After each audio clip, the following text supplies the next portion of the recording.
সাংবাদিক বন্ধু বান্ধৱীসকলক মই আজিৰ সাংবাদিক মেললৈ আদৰণি জনাইছোঁ। স্বাভাৱিকতে মই যি বিষয়ৰ ওপৰত সাংবাদিক মেল সম্বোধন কৰিব গৈ আছোঁ, ই বহুত বেছি আনন্দৰ বিষয় নহয়। আৰু যেতিয়া অসমৰ জনসাধাৰণৰ পৰা নিৰ্বাচিত সংসদ এজনৰ বিৰুদ্ধে বৈৰী ৰাষ্ট্ৰ বা শত্ৰু ৰাষ্ট্ৰৰ সম্বন্ধৰ কথা কোৱা যায়, সি আমাৰ জাতিটোৰ দুৰ্বলতাকো প্ৰমাণ কৰে আৰু আমাৰ জাতিৰ বাবে বা অসমৰ বাবে ই যে এটা দুখৰ দিন তাকো निश्चितভাৱে মই অনুভव करूं। असम का एक सांसद का पाकिस्तान से संबंध हो और इसका बारे में लोगों को बताना स्वाभाविक रूप से कोई गर्व का बात नहीं होते हैं, ये दुख का ही घड़ी होते हैं। और फिर भी मेरा रिस्पॉन्सिबिलिटी होते हैं कि देश का सामने जो भी होता है उनको आगे लेके जाके खुलासा करना, और वही काम आज हम यहाँ करने जा रहा हूँ। एक गोटेই घटनार आरम्भणि হৈছিলে। মই সিংগাপুৰত আছিলোঁ ইনভেষ্টমেণ্ট সামিটত, আৰু তেতিয়া আমাৰ ইয়াত সোশ্যাল মিডিয়াত হঠাতে এখন ফটো আহিছিলে যে 2015 চনৰ 14 ছেপ্টেম্বৰত অসমৰ নৱনিৰ্বাচিত সংসদ গৌৰৱ গগৈ এটা ভাৰতবৰ্ষৰ যুৱ প্ৰজন্ম এটাক পাকিস্তান এম্বেচিলৈ লৈ যায়। আৰু এই ঘটনাটো যেতিয়া মই দেখা পালোঁ তেতিয়া বহু দেৰিলৈকে মই আচৰিত হৈছিলোঁ, আৰু মই নিশ্চিত আছিলোঁ যে ফটোখন ফ্ৰেম কৰা বা ফটোশ্বপ কৰা, আৰু এই ফটোখন কেতিয়াও সঁচা হ'ব নোৱাৰে। কাৰণ ভাৰত আৰু পাকিস্তানৰ সম্বন্ধৰ বিষয়ে আমি জানো। অপাৰেশ্যন সিন্দুৰ তেতিয়া হোৱা নাছিল, কাৰ্গিল যুদ্ধৰ কথা আমি জানো। আৰু কেনেকৈ আমাৰ অসমৰ জিন্তু গগৈয়ে দেশ মাতৃৰ কাৰণে চৰম আত্মত্যাগ কৰিছিলে কাৰ্গিল যুদ্ধত, তাকো আমি জানো। আৰু পাকিস্তানৰ এম্বেচিলৈকে যুৱ প্ৰজন্মৰ প্ৰতিনিধি দল এটাক নৱনিৰ্বাচিত সংসদ এজনে লৈ যোৱা, আৰু সংসদজন যেতিয়া অসমৰ এজন পূৰ্ব মুখ্যমন্ত্ৰীৰ সন্তান হয়, অসমৰ এটা সম্ভ্ৰান্ত পৰিয়ালৰ সদস্য হয়, তেতিয়া সঁচাকৈয়ে ই এক আচৰিত হ'বলগীয়া ঘটনা। আৰু মই বহু দিনলৈ বিশ্বাস কৰি আছিলোঁ যে সেই ফটোখন মিছা, সেই ফটোখন সঁচা হ'ব নোৱাৰে। ये सारे घटना का शुरुआत हुए मैं सिंगापुर में था, एक असम का इन्वेस्टमेंट का प्रपोजल लेके सिंगापुर में था। वो समय ये फोटो, ये पिक्चर वायरल हुए कि हमारे असम का सांसद गौरव गोगोई जी ने ये युवा लोगों को लेके पाकिस्तान एम्बेसी में चला गया, और तब अब्दुल बसीत पाकिस्तान का हाई कमिश्नर था, उनका साथ काफ़ी देर बिताया, और एक प्रकार से पाकिस्तान को लेजिटिमाइज करने का कोशिश भी हुए। ये पिक्चर अगर आप कारगिल युद्ध का प्रेक्षापट में देखें तो हमारे ही असम का कैप्टन जिंटू गोगोई ने देश के लिए प्राण दिए थे, और कोई सारे लोगों ने देश के लिए प्राण दिए थे, और पाकिस्तान का साथ हमारा संबंध का बारे में सब जानते हैं, और कैसे ऑपरेशन सिंदूर का समय देश का लोग कैसे प्रधानमंत्री जी का पीछे खड़ा हुए थे, इससे ही देश का भावना का भी पता चलता है। मेरा नहीं लगता है कि कांग्रेस का कोई भी और नेता, कांग्रेस में कोई सारे नेता है जो कोई सारा विषय में बीजेपी को सपोर्ट भी नहीं करते हैं, सरकार को भी सपोर्ट नहीं करते हैं, इंडिपेंडेंट व्यू रखते हैं। लेकिन कांग्रेस का भी कोई नेता आज तक पाकिस्तान एम्बेसी में ऐसे डेलीगेशन लेके गया है, ये भी मेरा मेमोरी है वो मेमोरी ये भी सपोर्ट नहीं करता है। हम हमेशा कोई सारे नेता को क्रिटिसाइज करता हूँ, सैम पीटरदा से लेकर जयराम रमेश से शशि थरूर तक, लेकिन पाकिस्तान एम्बेसी में ऐसे खुल्ला युवाओं को लेके जाने का चित्र शायद वो सब लोगों का भी नहीं है। तो ये जब पिक्चर देखा बहुत देर तक मैंने सोच के रखा था ये कोई फोटोशॉप है, कोनोबाई एखनक बदमाशी करी बनाइছে। But after 2-3 days, Congress people started endorsing it. Congressor মানুহবিলাকে কোৱা আৰম্ভ কৰিলে গৈছে যদি কি হৈছে। Then I realized that this picture is true. তাৰমানে এই ফটোখন সঁচা হয়। Then we open up the entire investigation because it cannot be in isolation. যেতিয়া যুৱ প্ৰজন্মক কোনোবাই এনেকে পাকিস্তান এম্বেচিলৈকে লৈ যায় আৰু তেওঁলোকে স্বীকাৰ কৰে and they try to defend, then we have to realize that there is something more behind this picture. Followed by this, Abdul Basit paid a visit to Assam also, but okay, a ambassador can always come. I don't want to go on length, but followed by this picture, he came to Assam also, and that's a different story. I don't want to go through it, but jetia ei photokhon teoloke hosa buli kole aru photokhonok defend koribor karone arambho korile, then we try to lift the veil je yat ki ase etu to eta sadharon ghotona hobo nuare, there must be something more. Then we searched and then we found that Gaurav Gogoi's wife Elizabeth Kolban Gogoi was working in Pakistan since March 18, 2011 to March 17, 2012. And then we searched further on different open source and social media. Then we found become more and more serious. So we just want to go through our outcome of our investigation on Ali Tokir Sheikh and his gang in entirely. This investigation was done by Assam Police SIT.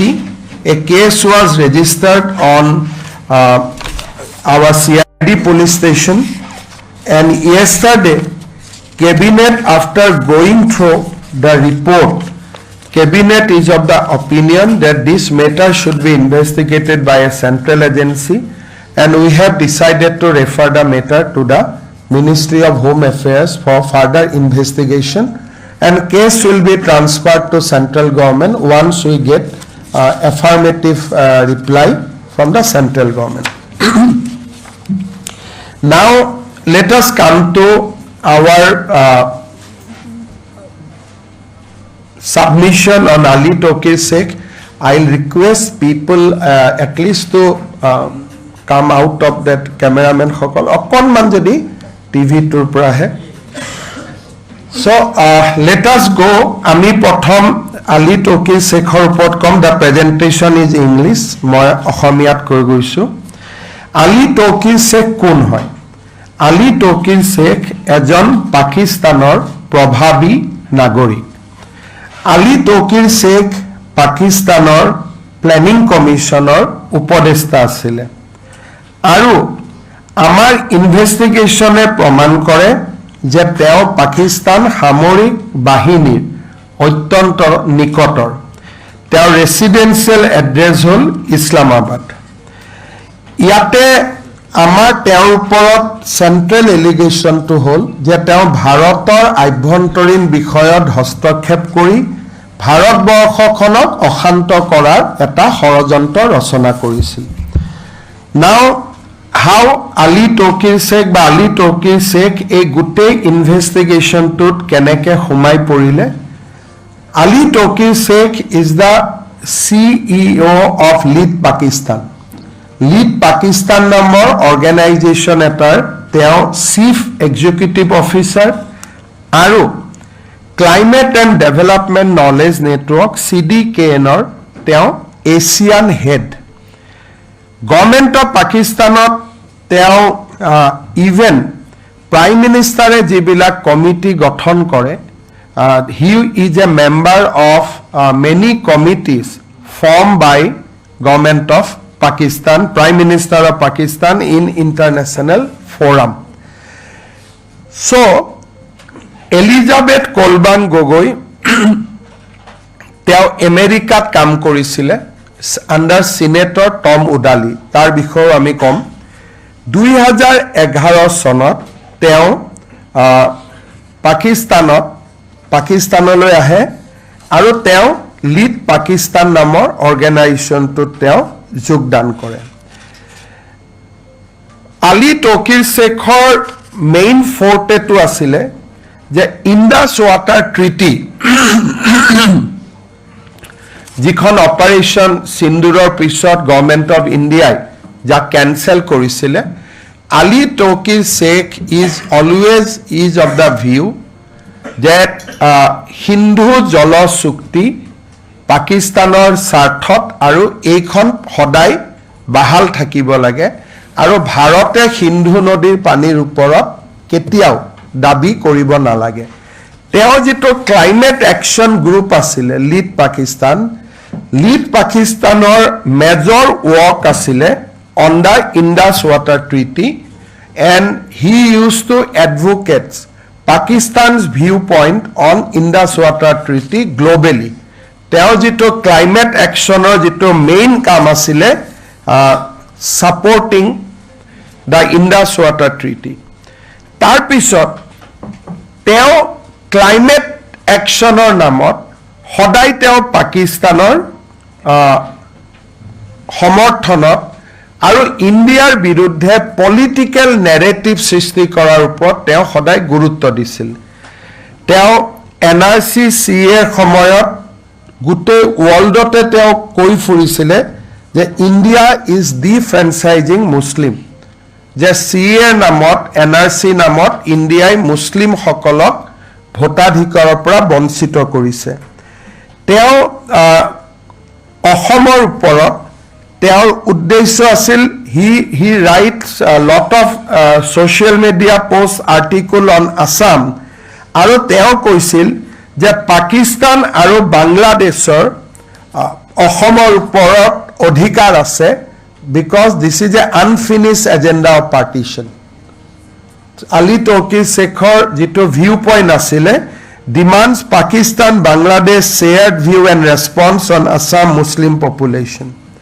accused BJP of Hindu nationalist agenda, criticize interfaith marriage, love jihad or upor jibilak amar legislation hoisil bibhinno country ta criticize korisil aru Delhi riotor samoyot teo Pradhan Mantri Modi brings another shame to India demonizing Muslim population ei dhornor teo articles আৰু social media তেওঁৰ contribution আছিল so এইটোৱে প্ৰমাণ কি কৰে যে he was never a environmentalist he was holding fort for Pakistan on Indus water treaty and other related issues of the current reason of conflict between India and Pakistan তেওঁৰ all these points were documented we will give you a paper book you will able to see those tweets see this post apnaloke nije sabo paribo and Ali Tokir Sheikh অসমৰ ওপৰত তেওঁ he was a interested party ভাৰতৰ ওপৰত interested party আৰু যি হিন্দু জল treaty যিখন কংগ্ৰেছে আমাক জাপি দিছিল ভাৰতে তাক অপাৰেশ্যন সিন্দুৰৰ সময়ত তাক আমি তাক বাতিল কৰিছিল তেওঁৰ ফেভাৰত সেইখন ট্ৰিটিৰ ফেভাৰত তেওঁ ইণ্টাৰনেশ্যনেল অপিনিয়ন ক্ৰিয়েট কৰিছিল অসমৰ ওপৰত তেওঁৰ ভিউ আছিলে ইণ্ডিয়াৰ ওপৰত ভিউ আছিলে আৰু আলী তৌকিৰ শেখৰ টুইটছবোৰ কেনেকুৱা আছিলে Bravo Gaurav and 6 others suspended from Indian Parliament by Speaker for standing up for a fellow citizen. Suspend me, but please discuss Delhi riots. Then he used to tag Elizabeth Gogoi on those tweets. Namot environmentalist, but teo hodai Bharator আভ্যন্তৰীণ বিষয়ৰ ওপৰতে তেওঁৰ দৃষ্টি আছিলে There are lots of tweets jak মই আপোনালোকক দিম আপোনালোকে চাব পাৰিব আৰু যেতিয়া এই investigation to start hall suddenly he deleted all his tweets normally a people of Pakistan should not fear about a investigation by Assam police because we cannot reach him But in order to protect someone, he deleted his entire tweets.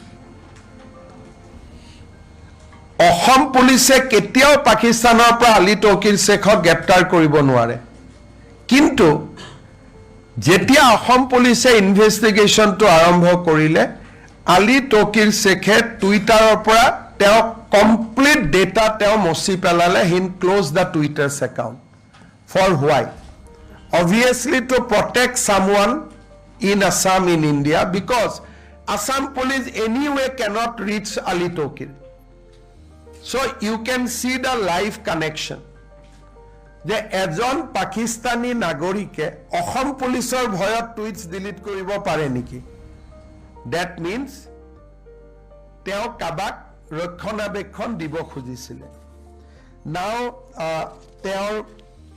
তেওঁ ইণ্ডিয়াত frequently আহিছিলে তেওঁৰ ইণ্ডিয়াৰ যিবিলাক host আছিলে তেওঁলোকক আমি investigate কৰিছিলোঁ তেওঁলোকক আমি কথা পাতিছিলোঁ নাগাৰাজান এম মুকেশ কুমাৰ তেওঁলোক লিড ইণ্ডিয়াৰ এমপ্লয়ী আছিলে তেওঁলোকে আমাক তেওঁলোকৰ ব্যক্তিগত অনুভূতি দিছিলে যে Ali Tauqir Sheikh held a vigorously anti-India worldview exhibited a clear tendency to humiliate India during his visit to India, displayed behavior to belittle Indian culture. ইয়াত তেওঁ যিবিলাক হোষ্ট আছিলে দুজন হোষ্টক আমি কথা পাতিছিলোঁ নাগাৰাজান আৰু মুকেশ কুমাৰ দুইজনে আমাক কৈছিলে যে আলী তৌকিৰ এণ্টি ইণ্ডিয়া ইণ্ডিয়াৰ কালচাৰৰ এগেইনষ্টত বহুত বেছি বেয়াকৈ কমেণ্টছ কৰে আৰু তেওঁৰ গোটেই বিহেভিয়াৰটোৱে ভাৰতক হেয় প্ৰতিপন্ন কৰা Now interesting thing is that during the Congress period era of UPA he was allowed to visit India for 13 times Ali Tokir Sheikh very interesting jijon manuhor viewpoint against India he criticized India in all the forum but he was allowed to visit India 13 times and all visit took in the time when Dr. Manmohan Singh was the Prime Minister of India and Elizabeth and Gaurav was closely connected to the power structure of India. He came from Pakistan 4 times, Dubai para 5 bar, Abu Dhabi para 2 bar, Afghanistan para ebar, Thailand para ebar. Every time India government has given him visa. Which is very very interesting যে এজন anti Indian মানুহক India গভৰ্ণমেণ্টে কেনেকৈ visa দিব পাৰিলে and all these visas were issued during Congress rule once Prime Minister Modi came to power he stopped visiting India the moment India Bharatiya Janata Party sarkar ahile teo India taha bon kori dile aru tar agote teo Bharatot keibar ahisil 13 bar teo 2010 pora 2013 loike 13 December loike তেওঁ ভাৰতলৈকে 10 বাৰ আহে আৰু তেওঁ in the 2 or 3 visits he brought certain very important people. তেওঁ লগত আনিছিল একবাৰ doctor জাফল ইকবাৰ কোৱাদিৰ in the guise of attending a seminar, but more interestingly he brought Mrs. Jaha Sayar Vayani, Assistant Attorney General of Pakistan. India visitor আহোঁতে তেওঁ পাকিস্তানৰ attorney জেনেৰেলকো লগত লৈ আহিছিল আৰু আদাৰ পাকিস্তানী নেশ্যনেল তেওঁৰ লগত আহিছিলে Mrs Shyama Mehnaz Bhayani Zahara Sehar Bhayani we don't know about them but the first lady was the attorney general of Pakistan assistant attorney general of Pakistan so' Ali Tauqeer নিজে 13 বাৰ অহা নহয় he also brought high-level Pakistani officials along with him during the visits of India. So, if the NDMA chief can be given the color that he come for climates, but Attorney General visits to India, আৰু তেওঁলোকে ক'ত আছিলে দিল্লীৰ এখন সৰু হোটেলত আছিল called Metropolitan Hotel. They did not stay any good hotel. They used to stay in a metropolitan hotel called Delhi. It was a small guest house. They used to stay there. Now, how Elizabeth Gogoi is linked up to Ali Tokir? In 2011, Elizabeth has come to Pakistan from America. আৰু আলী টকিৰ শেখে Elizabeth গগৈক lead পাকিস্তানত চাকৰি দিয়ে আৰু পিছলৈ Elizabeth was transferred to India but continue to be paid by the Ali Tokir. That মই আৰু অলপ কম যে she was given an appointment with Lead Pakistan first for 1 year. Followed by that, she came to India, but the salary of Elizabeth Gogoi while she was working in India in a separate NGO, the salary was paid, continued to be paid by Lead Pakistan and Ali Tokir Sheikh. So I'll come to that next. Very, very interesting things. Aru, in the agreement itself, it was written that although she will be in India, she will report to Ali Tokir only. So, Elizabeth Gogoi প্ৰথমতে পাকিস্তানত চাকৰি দিয়ে তাৰ পিছত ইণ্ডিয়ালৈকে পঠিয়ায় কিন্তু ইণ্ডিয়াত পঠাওতেও Elizabeth Gogoi দৰমাহা পাকিস্তানে দি থাকে পাকিস্তানৰ পৰা লিড পাকিস্তান এণ্ড আলী টকিৰ আৰু এগ্ৰিমেণ্টত লিখা যায় যে her service will not be control by Delhi office it will be control by Pakistan office she will be controlled by Pakistan while in India. Now your internal story to asile the CDKN the World Organization had two independent NGO. One is called Lead Pakistan, one is called Lead India. Lead India was under financial crisis.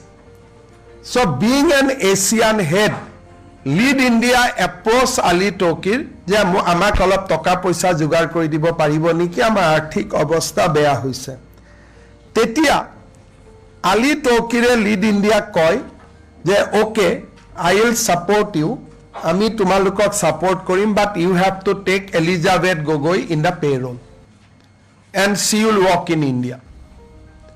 So if you see that initially when Elizabeth came to India her entire salary control package everything was controlled from Pakistan. Aru Bhavna Luthra, jigoraki lead India head, teo amak statement diye, that as she was paid by Pakistan, lead Pakistan, I did not have any control over her. The boss, যেনেকুৱা আপোনালোকৰ পেপাৰৰ editor জনৰ ওচৰত আমি join কৰিলো, editor জনে আমাক statement দিছে যে যিহেতু তেওঁৰ দৰমহাটো পাকিস্তানৰ পৰা আহে, সো তেওঁৰ ওপৰত মোৰ কোনো কণ্ট্ৰোল নাই. Then I will come to মোৰ interesting facts later on. The most important thing and the damaging thing, what Ali Tokir was doing through Elizabeth. Elizabeth used to gather various activities surrounding India, including the climate actions, the India's government response to climates, how things can be done. So she used to give reports to the Pakistan, to Ali Tokir. The damaging report, August 5, 2014, Elizabeth Gogoi sent a report to her. This report is very, very important. She got information from IB, reference to secret IB reports. Aru kole je Pradhan Mantri Modi ohar pisot ইয়াত এতিয়া ভাৰতত climate action নচলিব.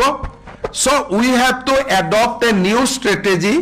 The name of the strategy was low risk, low visibility. This was Elizabeth Gogoi's recommendation to Ali Tokir that after Prime Minister Modi came into power, the climate actions group like CDK and Lead Pakistan, Lead India will not have a field day. So we have to change the strategy. She quote IB. I don't know where from she got the IB reports. She quote IB and she says that now we have to change the strategy to low risk, low visibility, and very important thing, teo Ali Tokirok bujale that now we have to bypass central government. For our activity in India, now we have to bypass central government and oversight through sub-national engagement. We'll come to the report later. তেখেতে কি ক'লে যে ভাৰতত এতিয়া মোদী আহিলে, গতিকে ভাৰত চৰকাৰৰ লগত এতিয়া আমি একো কাম নকৰো, আমি চেন্ট্ৰেল গভৰ্ণমেণ্টক বাইপাছ কৰিম আৰু মিউনিচিপালিটি ষ্টেট গভৰ্ণমেণ্টৰ লগত আমি ডিৰেক্টলি কাম কৰিম. লো ৰিস্ক, লো ভিজিবিলিটি.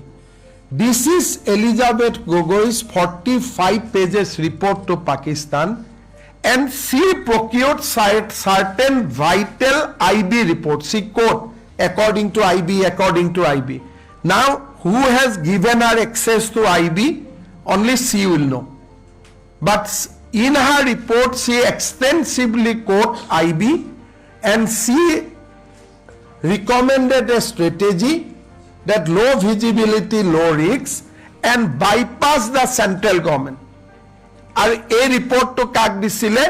এজন পাকিস্তানী নাগরিক Ali Tauqir Sheikh. And she is the wife of a MP from Assam. This is the situation. So now, Jetia Elizabeth Kolban Gogoi was working in Pakistan from 2011 to 2012.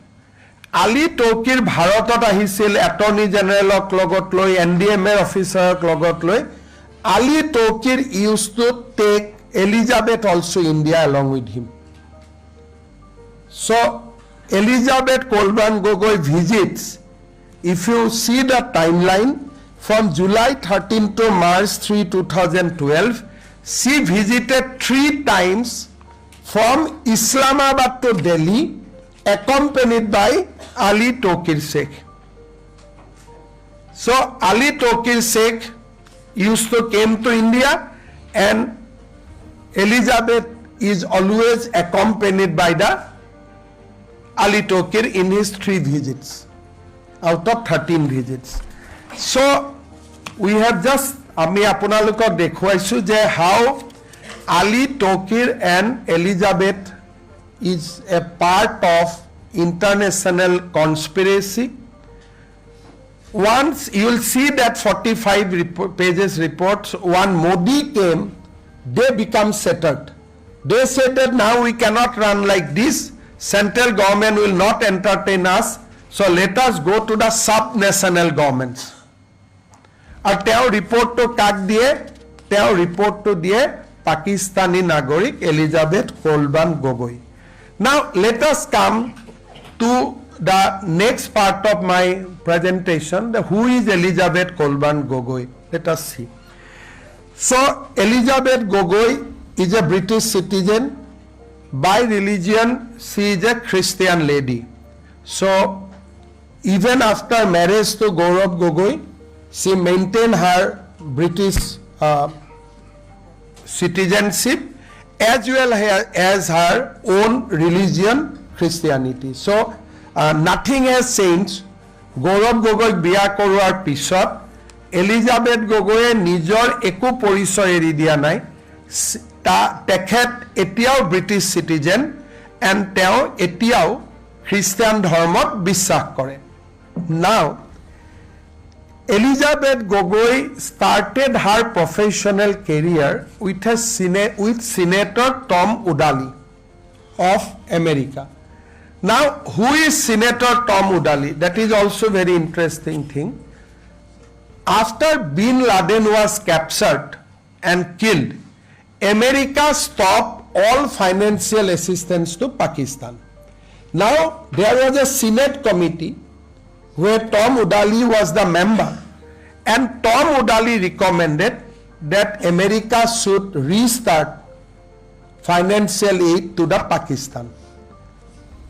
So Tom Udali is a senator, he was a senator close to Pakistan, and Elizabeth was trained initially under Senator Tom Udali.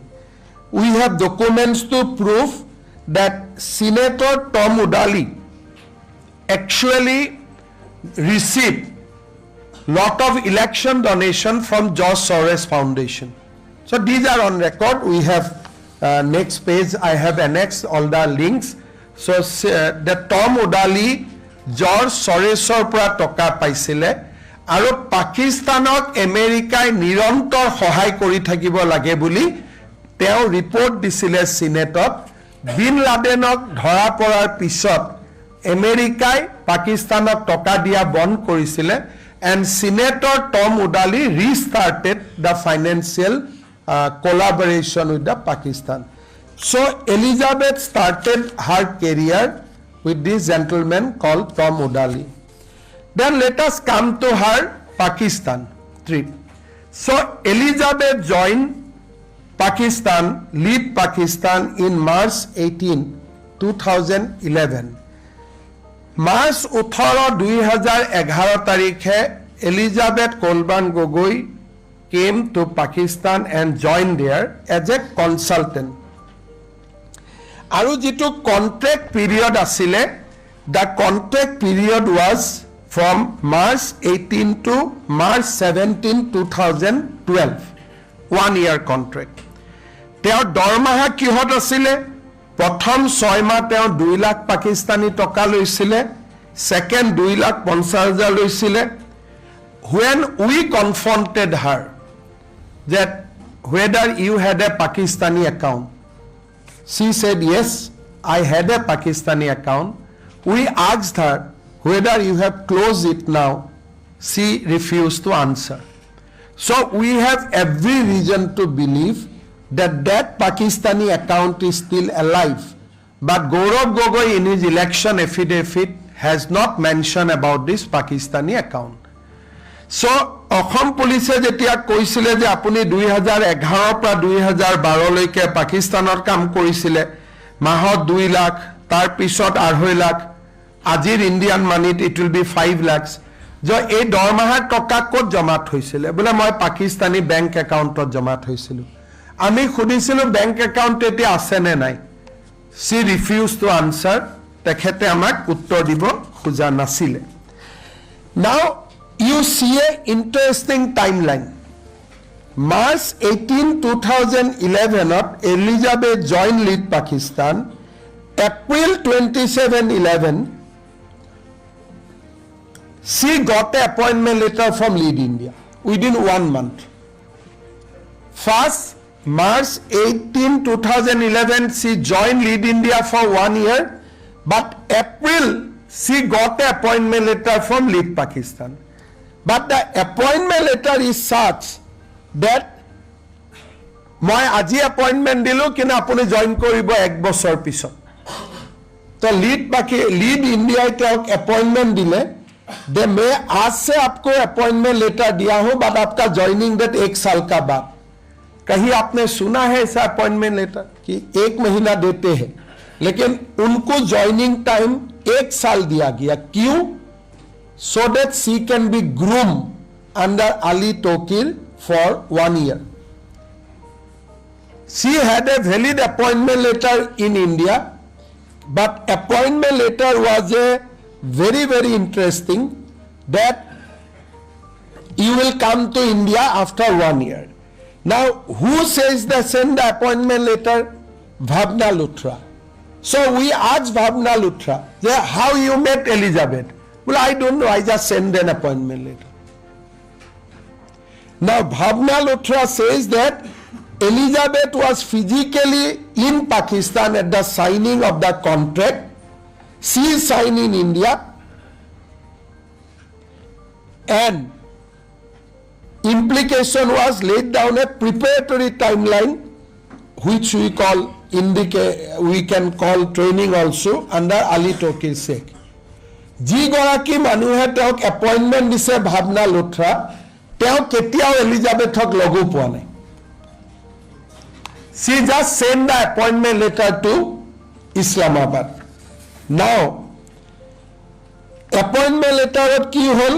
Appointment letter diar pisot there was an agreement between Ali Tokir and Bhavna Luthra.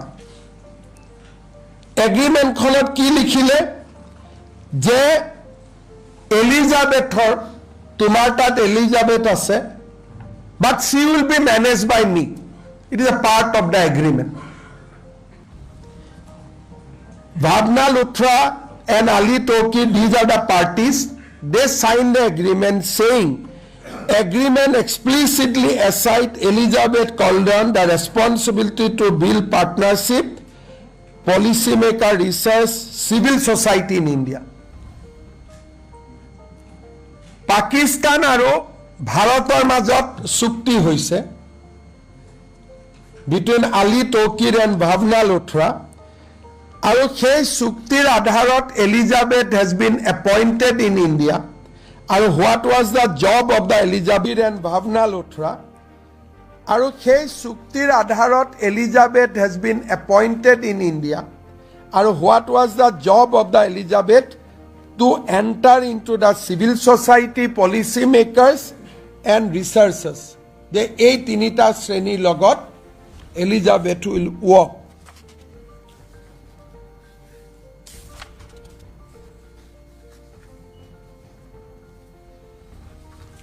now Bhavna Luthra আমি খুদিছিলো যে why you signed this agreement with Ali Tokir she gave us a statement lead India was brought under ambit of lead Pakistan solely to facilitate Elizabeth's salary যে এই agreement খন যে হৈছিল এই agreement খনৰ মূল উদ্দেশ্য আছিল এলিজাবেথক দৰমহাটো যাতে পাকিস্তানৰ পৰা পায় second FCR permission was mobilized by lead India to legalize Elizabeth's salary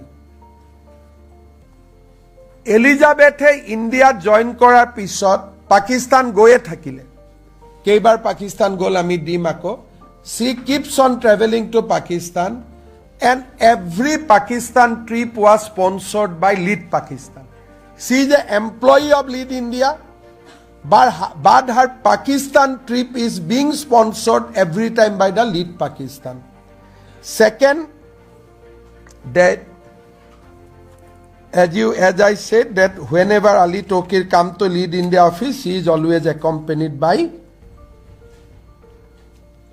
our Elizabeth Kolban Gogoi. Now come to the main issue. Elizabeth was contracted for salary of 2.5 lakhs. But her boss, Bhavna Luthra, her salary is 50,000. The boss, Bhavna Luthra's statement, amak dise je moi dormaha 50,000 pound. Kintu Elizabethok moi dormaha 2.5 lakh diu. Now you come to the legal provision. Indian FCRA is not for foreign national. So what they were doing, lead Pakistan is sending money to lead India, then lead India is paying to Elizabeth. So to bypass the FCRA regulation, তেওঁলোকে কি কৰিলে যে just to pay salary to the Elizabeth Kolban Gogoi, lead Pakistan is sending money to lead India is paying to Elizabeth. Etia Pakistanor para foreign donation is never approved in India. The crux is kuno Pakistan NGO Indian NGO toka dibo nuare. This is the only one example when government of India must have allowed at that point of time before Modi came to power. This is the only occasion. Today a Pakistan NGO অসমৰ NGO টকা দিব নোৱাৰে, ভাৰতৰ NGO টকা দিব নোৱাৰে because it is an enemy country. But for lead Pakistan and lead India to pay the salary to Elizabeth Kolban Gogoi, permission has been obtained that we will take the Pakistan donation. Probably Home Ministry, this will be the single example when Pakistan FCRA has been agreed and to pay to a foreign national because Elizabeth is a foreign national. The FCRA beneficiary has to be Indian. But in that case, the FCRA beneficiary become a British national and lead India act as a pass-through. That Ali Tokir has transferred the money to the lead India. Lead India was paying to Ali Tokir. These are part of the agreement. Agreement said that तुम हमें पैसा देगा, हम इसको तनख्वाह देगा. This is the in the appointment letter itself ये लिखा हुआ है कि your appointment is subject to we getting money from CDKN and lead Pakistan. As now you see, Bhavna Luthra says that she was devoid of any specific guideline, deliberately concealed connection to, and now says her salary was entirely funded and channeled through lead Pakistan. So MP Egorakir, by now she become wife of the Gaurav Gogoi. Gaurav Gogoi married her on 24th September 2013. So a wife of Indian MP korpora salary pai ase lead Pakistanor pra. Lead Pakistanor head kun Ali Tokir, and entire money is coming from bank account from lead Pakistan to lead India. Then lead India is signing check for Elizabeth Kolban Gogoi. So you see, lead Pakistan has given during that period only 63.48 lakhs. Total lead India CDKN or pale total 91 lakhs, and entire amount was paid to Elizabeth Kolban Gogoi. Lead India দুই সোৰ্সৰ পৰা টকা পালে. Lead India total received 91 lakhs. Amount from Pakistan 63.48 lakhs, and lead India को जो भी मिला है सारे वो एलिजाबेथ गोगोई को दे दिया है. So out of 19 lakhs, 82.41 lakhs has been paid to Elizabeth Kolban Gogoi. These are the bank account of Lead Pakistan and PwC. So Pakistan, these are the date of transaction to the Lead India. Then these are the payment details to the Elizabeth Kolban Gogoi. So Lead Pakistan is sending money and Lead India is paying to Elizabeth Kolban Gogoi. I think in Gutte Bharatot, she will be the only employee who was receiving salary from Pakistan. And Bhavna Luthra admitted in her deposition that this arrangement was only to facilitate salary to Elizabeth Gogoi. Aru teo mur logot kamu nokore. There was that Lead India FCRA accounts we have given. Funding source Lead International, Lead Pakistan, Great Britain poundot receive korisil, and there was this money will be used for salary of Elizabeth Kolban Gogoi that was hide from Government of India. Ki boli loisil je Lead Pakistanor kamor karone ami Pakistanor pra Lead India'r kamor karone ami Pakistanor pra toka loisu. But actually it was a pass through. Channelizing salary of Elizabeth Kolban Gogoi. That was hide from the MHA. So this is a serious violation of FCRA. Jetia Elizabeth Kolban Gogoi agreement khon apuni sai, will give the copy of the agreement. The agreement has says that she will be directly under the control of the CDKN and Lead Pakistan. We can show it. No?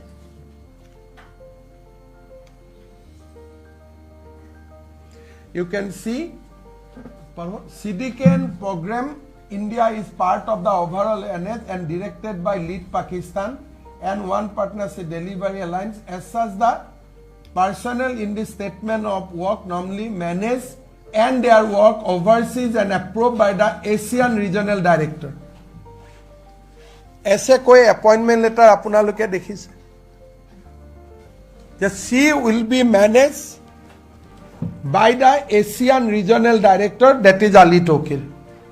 And in the agreement itself it was written that she is the CDKN program manager, program lead in India. She will be managed and directed by Lead Pakistan. These are the part of the agreement.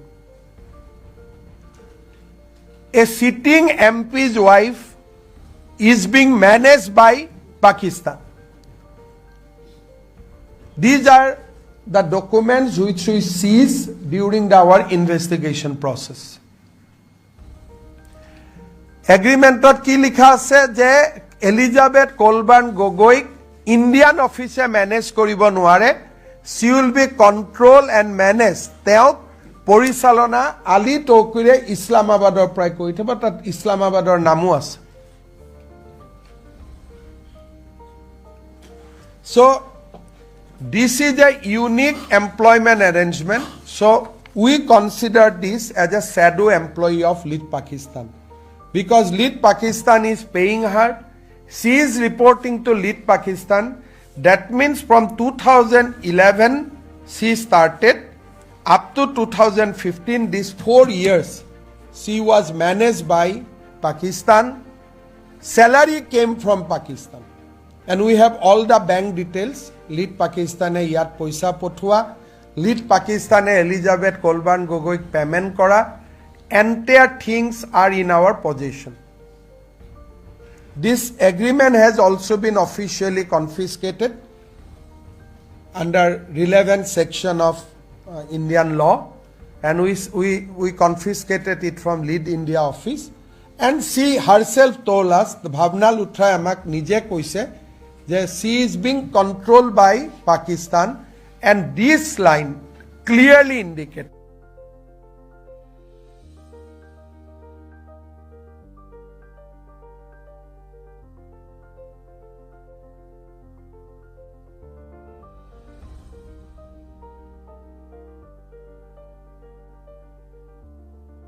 When she was walking in India, she used to send confidential report to Pakistan. So we are in possession of a 45 pages confidential report which she has authored. Tat ki likha ase? Tat reported assessment shared with Ali Tokir Sheikh on policy sense on climate related issues under Prime Minister Narendra Modi. Now that report quoted sensitive IB documents, IB reports, internal policy direction of the government of India. Now report tot ki teo likhisile? Teo koisile page 14, low risk, low visibility strategy recommended. Advocating Pakistan-based actor to maintain covert operational strategy in India to avoid detection and scrutiny. Low risk, low visibility. This was her recommendation to Ali Tokir. Second, তেওঁ Ali Tokirক কি recommend কৰিছিল? Bypass central government. যে কেন্দ্ৰীয় চৰকাৰক এতিয়া আমি bypass কৰিব লাগিব। কাৰ লগত কাম কৰিব লাগিব? যে she was of the view that now tension between state and central government will increase after Prime Minister Modi become Prime Minister of India. Making Pakistan-based actor aware about the political tension between government of India and state government with underlying recommendation to engage with state government to circumvent central oversight.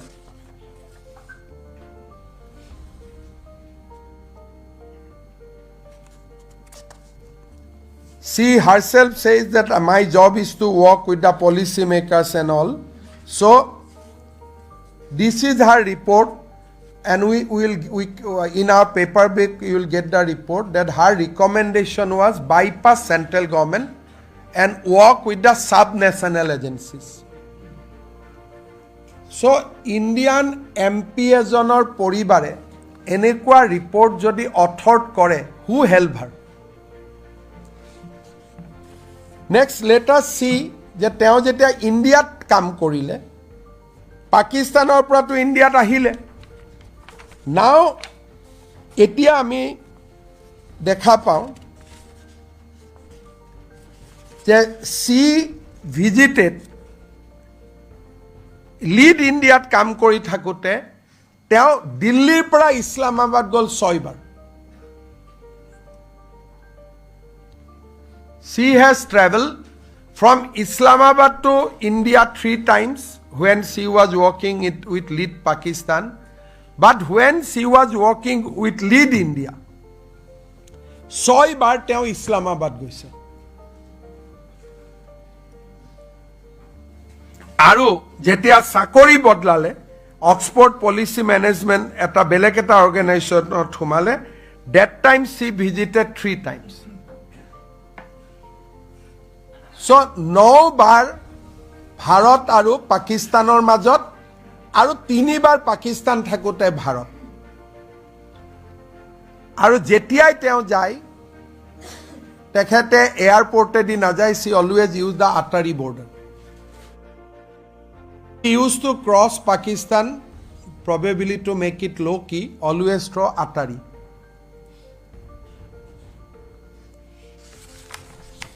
So Indian MP এজনৰ wife, she visited 9 times to Pakistan when she was become formally wife of Gaurav Gogoi. I do not know whether Gaurav has informed his high command or not, but these are the job. And 6 times Lead India's head Bhavna Pandey amak koise je moi najanu kiyo jai. The manager has given that her controlling officer has said that why she is going to Pakistan, I don't know. I have not seen.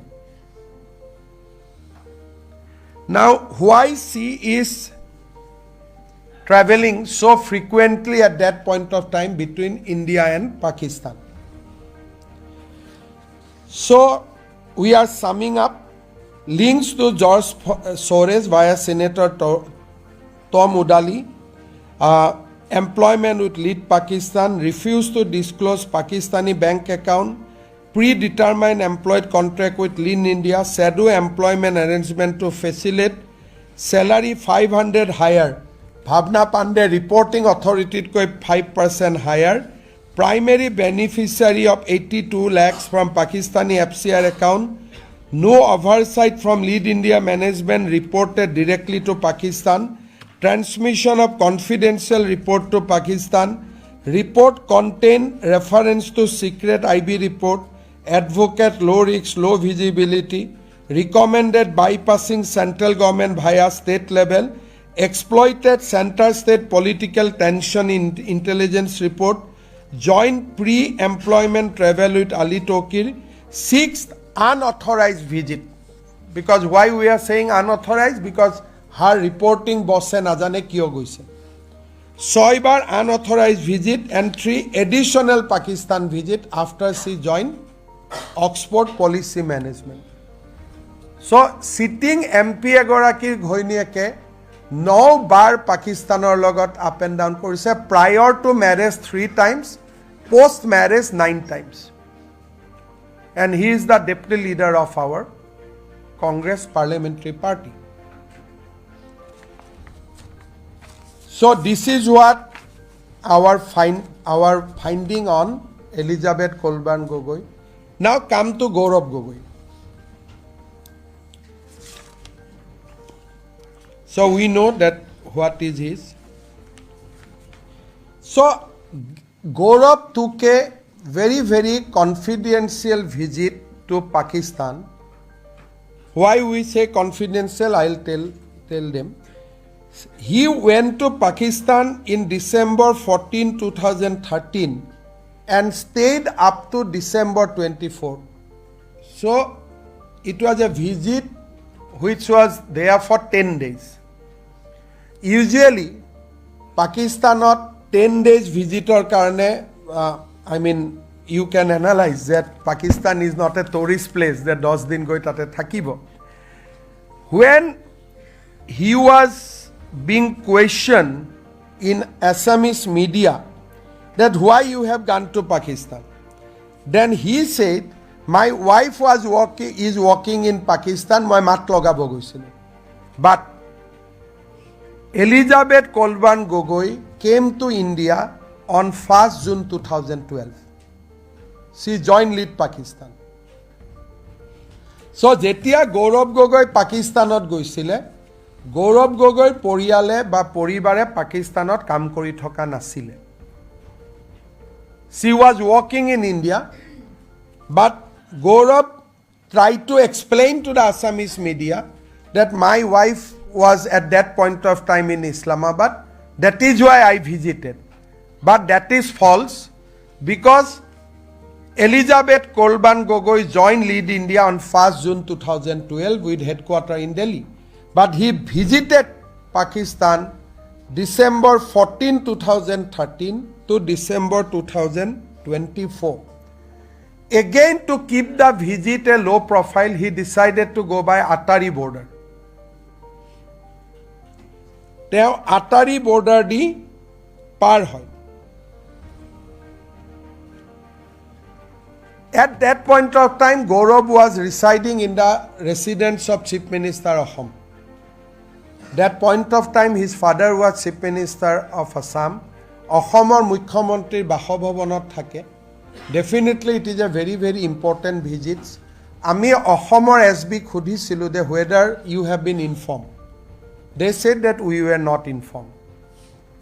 So this was a confidential visit.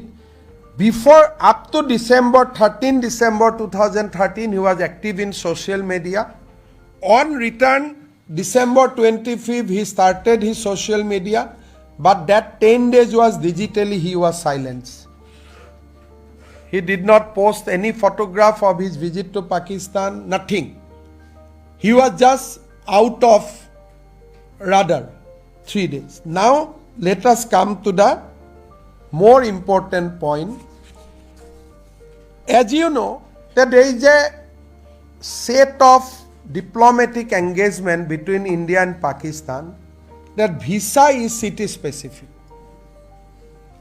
যেতিয়া ইণ্ডিয়াৰ পৰা কোনোবা মানুহ পাকিস্তানত যাব তাৰ নিয়মটো হ'ল visa will be granted to a city and when Pakistani citizens come to India visa is given either Delhi or Mumbai. That's the standard protocol which both the country follow. There is no overall country visa. So Pakistan jabor karone Pakistan visitor karone kuno visa napabo. Lahore, Islamabad, Karachi kunoba eta jagat jabor karone visa pai jot kam ase. Teneke Pakistani manu jodi Bharatot ahe kunoba eta jagar visa pabo Delhi, Guwahati, Kolkata. He cannot go entire country. Now see their connection.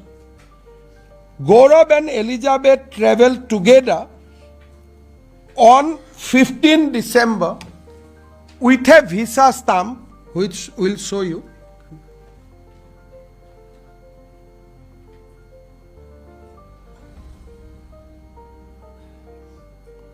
You see that visa has said Lahore only. The visa was issued for Lahore. So this is very important thing. Teo kot jabo visa dile okol Lahore jabo. Kun tarikhe teo gol 12 tarikhe 12 December teo visa dile 15 December teo after 3 days after getting the visa he went to Lahore. Now what happened? The Pakistani next page. The Pakistani Interior Ministry issued a letter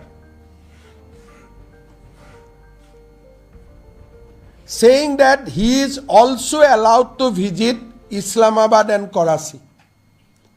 And that visa amendment happened when already jetia teo Lahorot ase. Eta apunaluke muk kok jodi ami Londonot jao mor visa khon Londonor embassy e mati ani muk visa khon dibo niki beleg visa. Apunak ji visa lagibo India te loi jabo lagibo. That visa cannot be changed in Lahore. Suddenly Lahore teo Lahorot goi puar pisot Interior Ministry of Pakistan has issued a letter. Now we want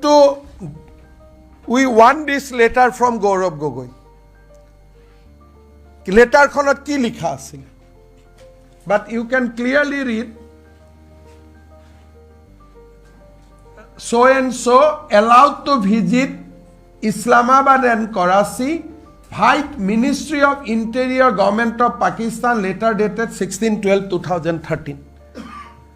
So 15 Gaurav arrived in Lahore and 16 Ministry of Interior recognized his presence in Pakistan and invited him in my language to Islamabad and Karachi. That point of time he was not MP. Ketiaba ki hoy MP hole মন্ত্রী গলে কেতিয়াবা embassy মাইট লক পাব পারে হি ওয়াজ a simple citizen নাও this letter we want I will request Gaurav Gogoi to public to give the copy of this letter to media because a letter to ki likha asile why he was allowed to Islamabad and Karachi. Again you come to the Lahore visa. You said that this visa was issued by Delhi, Pakistan embassy, only up to Lahore. 15 tarikhe by road he reached Lahore. Lahore joar loge loge the condition is changed. Next page. Lahore joar loge loge teo kune contact korile? Who came to meet him? Who talked to him, whom he contacted there. So the visa immediately expanded to Islamabad and Karachi.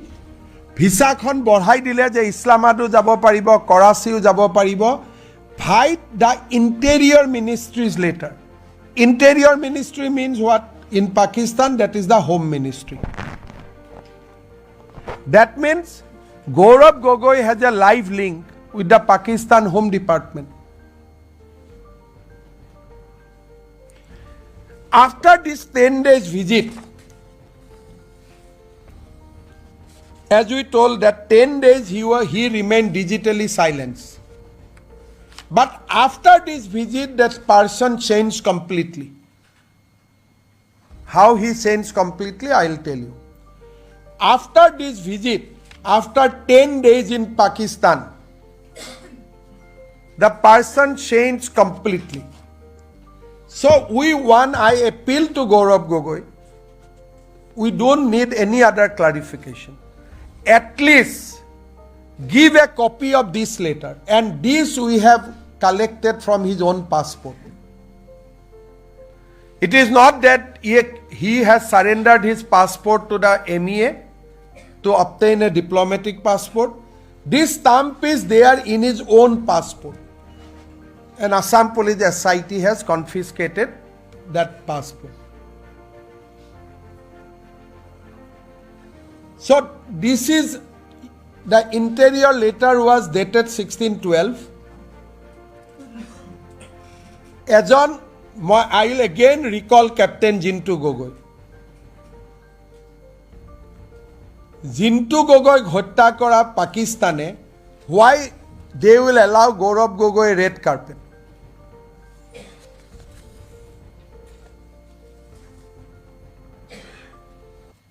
Now, অসমৰ মিডিয়াক তেওঁ কেনেকৈ অসত্য কথা কৈছিল প্ৰশান্ত ৰাজগুৰুৰ আগত ইণ্টাৰভিউত, মই কেইটামান clarification দিছোঁ.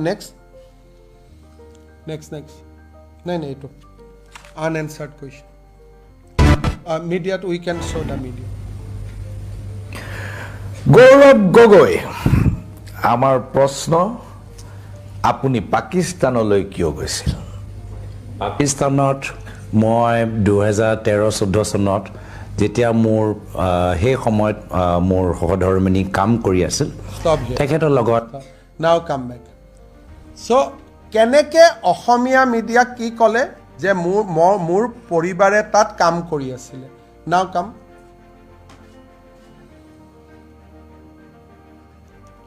চ' unanswered question. Unanswered. Gaurav Gogoi visited Pakistan 21 months after Elizabeth left her Pakistan's assignment. আর প্রশান্ত রাজগুরু কি কলে যে মোর ওয়াইফ পাকিস্তানত আছিল? কথাটো এনেকুৱা ইজি কৰি দিলে যে মোৰ ওয়াইফ পাকিস্তানত আছিল কাৰণে মই লক কৰিব গৈছিল. Her wife joined India 1st June 2012 and she visited Pakistan. They visited Pakistan again on 16/12/2013. So this show যে কেনেকৈ আমাৰ মানুহখিনিক অসমৰ সাংবাদিকসকলক তেওঁ কেনেকৈ মিছলিড কৰি আছে প্ৰত্যেকটো দিনত. So now we want that letter. আমি we grill Elizabeth Gogoi. We ask Elizabeth Gogoi that Gaurav with whom in Pakistan? She refused to answer. আমি এলিজাবেথ কলবান গগৈ সুধিছিলোঁ যে গৌৰৱ গগৈয়ে 10 দিন পাকিস্তানত ক'ত থাকিলে আপুনি আমাক জনাব নেকি? তেওঁ ক'লে মই নজনাওঁ. এণ্ড আমি অবভিয়াছলি ফ'ৰ্চো কৰা নাই. C is a lady. So we suspect that 10 days he was put under some kind of training. Because he was digitally silenced, he was taken to Islamabad and Karachi. You know, Islamabad is the headquarters of Pakistan military. He was supposed to go to Lahore. From Lahore, he was taken to Islamabad and Karachi. আৰু যিকোনো অসমীয়া মানুহ যদি visa যি হ'ব ভাৰততে হ'ব. থাইলেণ্ডত যোৱাৰ পিছত থাইলেণ্ডৰ এম্বেচেডিয়ে ভিসাখন এমেণ্ড কৰি দিব নেকি? ছিংগাপুৰ যোৱাৰ পিছত ছিংগাপুৰৰ এম্বেচিয়ে ভিসাখন এমেণ্ড কৰিব নেকি? So these are the hard question Gaurav has to answer. Now you see, after he returned, he became MP. Now what kind of question he put in the parliament? পাৰ্লিয়ামেণ্টত তেওঁ কি সোধে question about the military preparedness, import of hardware and software for defense force, assessment of air squadron and submarine of Indian Armed Force, new rules regarding domestic manufacturers of arms and ammunition. These are genuine questions? Now you see, he asks question, the Pakistan High Commission at epinos hoy ase niki? ভাৰতে পাকিস্তান হাই কমিশনত চোৰাংচোৱা কৰি আছে নেকি? So these are abstract from his parliamentary question. Epinoges at the Pakistan High Commission of Delhi. Is it for a MP to ask? Then you see, he asks strategies of the nation's water mission area close to that Colvern's area of work, the climate change related questions. Sensitive military question. Gaurav put question in parliament. Apnaloke just you see and think. Nuclear power plants. Quote ase. Uranium reserve in Jharkhand, Meghalaya, Andhra Pradesh, Telangana, Rajasthan, Tamil Nadu, Bihar. Where it is? He was asking about uranium reserve. These are immediately after his Pakistan visit. He was asking about uranium tapping. He was asking about Western Front. He should have asked question on Eastern Front, he being MP from Assam. He was asking question on Western Front. He was asking import of hardware, air squadron, submarine assessment. So as a first time MP, asking government so many confidential matters, can't we link to his 10 days training in Pakistan? Till he come clear, যে মই পাকিস্তানত ক'ত আছিলোঁ. He must reveal all his picture. পাকিস্তানত থকা সময়ৰ photo, পাকিস্তানত থকা সময়ৰ day to day, minute to minute details, he now must give to the people of Assam and people of India. Because these are questions followed by his Pakistan visit. These are the questions he asks within 1 year of Pakistan visits. Second, he took that delegation to Pakistan embassy also after he came back from Pakistan. He came back from Pakistan, he became MP. Kunuba MP lora swalik Pakistan embassy loi jay niki? Have you ever heard a sitting MP of Indian Parliament takes youth to Pakistan embassy? But all these things happen after his return from Pakistan. Until and unless he clarified about his Pakistan visit, about the Interior Ministry later, we have every right to say that you have undergone a 10-day course. Why you have been picked up from Lahore? Because you have consented, by taking a visa, you consented to visit Lahore. Now who picked up, who blackmailed you to visit Islamabad and Karachi? Have you applied by your own self or it was an offer? Tumi abedon korisila ne tumak nije loi gol? Never forget, he was Chief Minister of a sensitive state, son of a Chief Minister of a sensitive state. So who took him to Islamabad and Karachi? How he spent next 10 days? That people of India must know, people of Assam must know. Otherwise, his every parliamentary question will be seen with suspect. You see that who is the other member of Parliament in India who visited Pakistan embassy with a youth delegation? যুৱ সকলক লৈ, যুৱক যুৱতী সকলক লৈ পাকিস্তান এম্বেচিত যোৱা ভাৰতৰ দ্বিতীয়জন সংসদৰ নাম আছে নেকি? Now see the next, it is more dangerous. May 12, 2022, there was no COVID. অসমৰ সাংবাদিকসকলক তেওঁ আকৌ মিছলিড কৰিছিলে show the clip.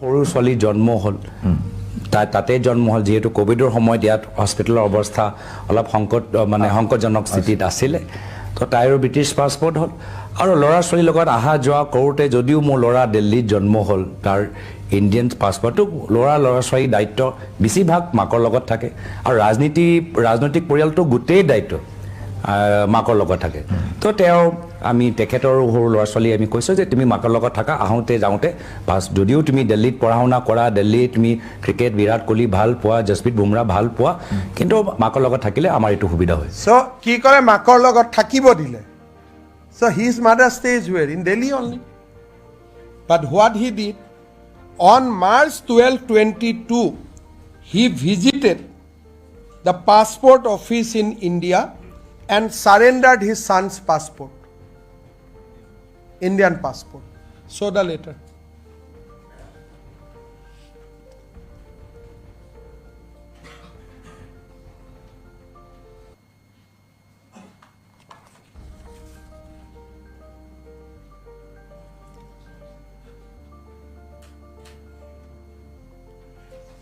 You see, a MP surrendered his son's Indian passport. How disgraceful. That ki likha ase? Sri Gaurav Gogoi has surrendered the passport of his son because he took the nationality of another country. Gaurav Gogoi, he himself visited the passport office and surrendered his son's Indian passport. কিমান দুখৰ কথা হ'ব পাৰে Tarun Gogoi নাতিনিয়ে without his consent. He is a small boy. So Gaurav Gogoi visited the passport office. Gaurav Gogoi passport office visit কৰে আৰু ল'ৰাৰ Indian passport surrender কৰে. Now you come to the next presentation. Next. You see this slide.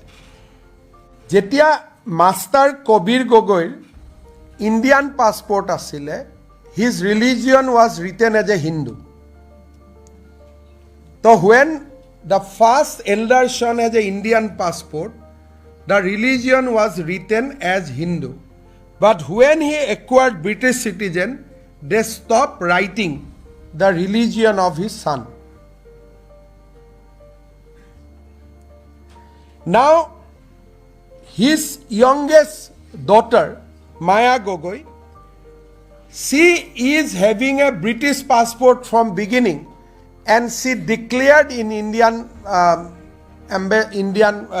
before the Indian authority that her religion is Christian.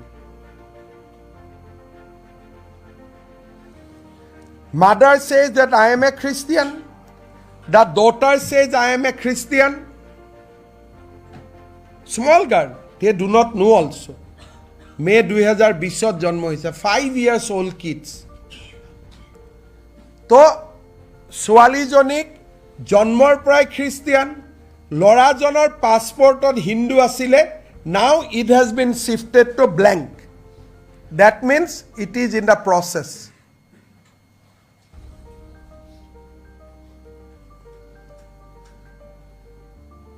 So you can see the reality.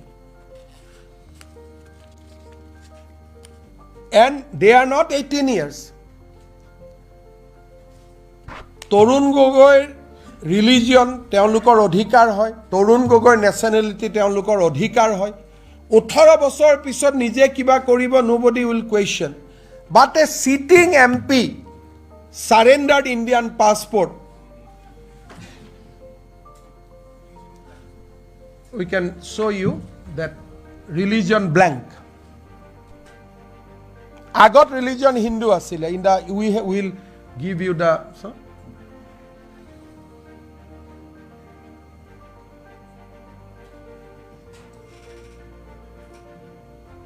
You see, this was written Hindu. When he was holding an Indian passport, he was mentioned as a Hindu. The moment he took the British passport, his religion gone blank. Now show his daughter passport.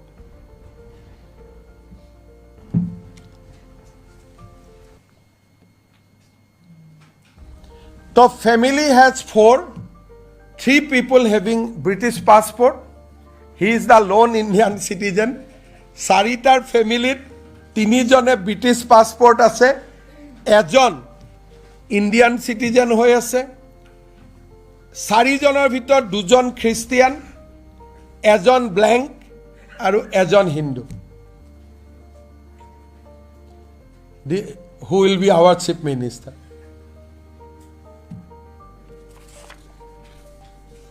So, we have shown you that right from visa anomaly to surrender passport and everything, we are circulating a paper back to you where every documents I have quoted is there in origin. I mean Xerox, but we have certified that as a origin.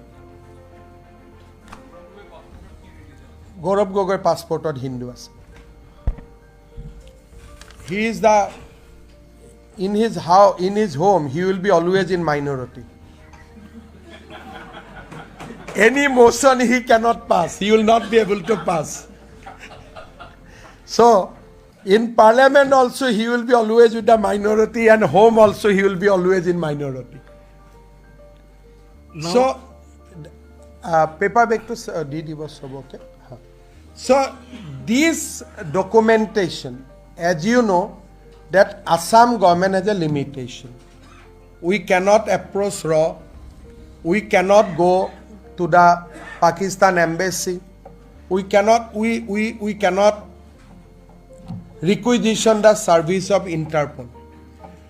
We believe a deeper connection between Elizabeth Kolban Gogoi, Gaurav Gogoi and Pakistan. And this cannot be simple. Interior Ministry inviting him, visiting his wife, visiting Pakistan 9 times after she came to India, authoring report that Kendra Baddi go to the state, quoting illegally IB reports, then kam kori asu India salary ahi ase Pakistan. So these are not easy things to digest, and had it been another country, probably matter would have been different. But this is all about Pakistan. A gutei kotha to kar logot link Pakistanor logot. So Assam government has yesterday decided that decided to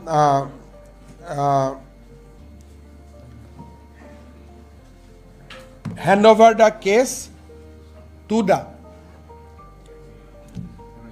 MHA, Ministry of Home Affairs, and Ministry of Home Affairs sok ami request korim to push for appropriate investigation, and ji result ahe amiu result khinik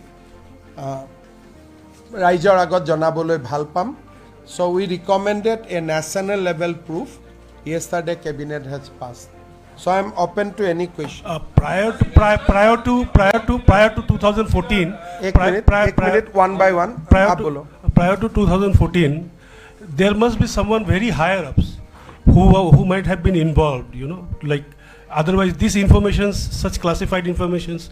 So you see, FCRA clearance for Pakistani donation. It is not a easy things to happen in India. So I have every reason to believe that in between 2011 to 14, there must be another handler. Apart from Ali Tokir and Elizabeth, there must be another guy who is connected to the higher up, because I can vouch getting Pakistani FCRA, Pakistani donation in India, it is a simply impossible thing. ভাৰতবৰ্ষত পাকিস্তানৰ এনজিঅ'ই টকা দান কৰিব it can be routed through British or America. But directly Islamabad to Delhi toka ahibo government of India will allow. It cannot happen until and unless somebody is there who is very close to the then establishment. बताइए ये जो आपने कहा कि Elizabeth ने Pakistani agent के बारे में सच नहीं बताया है और एमपी होने के नाते उन्होंने एफिडेविट दिया है उसमें जानकारी नहीं दी है तो चुनाव आयोग तो आप कह सकते हैं कि इसका मेंबरशिप कैंसिल करवाएं। आप देखिए ये तो आज हमें आपका पास शेयर किया हूँ because this is a result of A investigation. अभी डेफिनेटली जो लोग ने गौरव गोगोई का साथ चुनाव लड़के हारा है, now they have right to apply to the election commission because they have not disclosed completely the Pakistan as well as a UK account, and he said that she is working in a local NGO. So in the affidavit true picture was not given. So definitely the candidate who lost the election with Gaurav Gogoi definitely will approach election commission because false affidavits lead to 1 year imprisonment. मेरा एक सवाल है, did you not Anirudh बोलो एक एक करके, I have time, आराम से जाए। Mr. Chief Minister, at the time when Elizabeth was voting and when she quoted the IB report, at that point in time, Gaurav Gogoi was not the At that point of time, he became MP. At the time of signing the report, Gaurav was MP because this report was sent when Prime Minister Modi became Prime Minister. And Gaurav also became MP in that period itself. how she got access to this. This is we have asked. She said, "नहीं, मैंने open source से मिल गया." But IB report cannot get from open source. So this matter need to be investigated. That is why I am of the view that more than the IB report, getting Pakistani money into India is not a easy thing. Now there must be someone and suggesting that bypass federal government, go to the state. These are the things very, very internal to India. When you report those things to Pakistan, you must be helped by someone. एक सवाल इधर से नीरज बात हो, Provin. During this investigation and after all findings, did you not consider grilling Gaurav Gogoi and asking center to book Mrs. Elizabeth for FCRA violations? Gaurav Gogoi আমি interrogate করা নাই purely because he is a sitting member of parliament, deputy leader of the opposition party. We left the job to the central government agency. But if central government somehow asks us to continue the case, then definitely we will call Gaurav. But at this stage, we did not interrogated him, showing some kind of respect to his position. Sir, if we had so much, Neeraj bhai, sir, Neeraj excuse bhai. me, sir, if we had so much,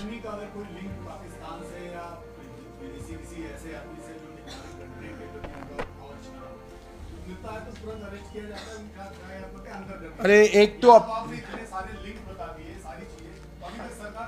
देखिए एक operation सिंदूर में समय एक YouTuber खाली पाकिस्तान घूमने गया था और अपने वीडियो वगैरह अपलोड भी करते रहा. She was not saying that मैं नहीं जा रहा हूँ, वो तो एडमिट कर रहा था कि मैं जा रहा हूँ. ये तो डिजिटली भी साइलेंस रहा, किसी को पता कि भी होने नहीं दिया जब तक ये घटना नहीं हुए. तो अभी आप बोल सकते हैं आप अरेस्ट नहीं क्यों किया. चुनाव का पहले ऐसा स्टैंड लेना it is not a very easy job, but this investigation will definitely lead to some hard action. मेरा सवाल है, मैं इधर से मैं एक एक करके So actually I was about to ask the same question that he has asked, but just to take it forward, so is it that it could hamper the electoral fortunes of the party, that's why you are not acting against Gaurav Gogoi?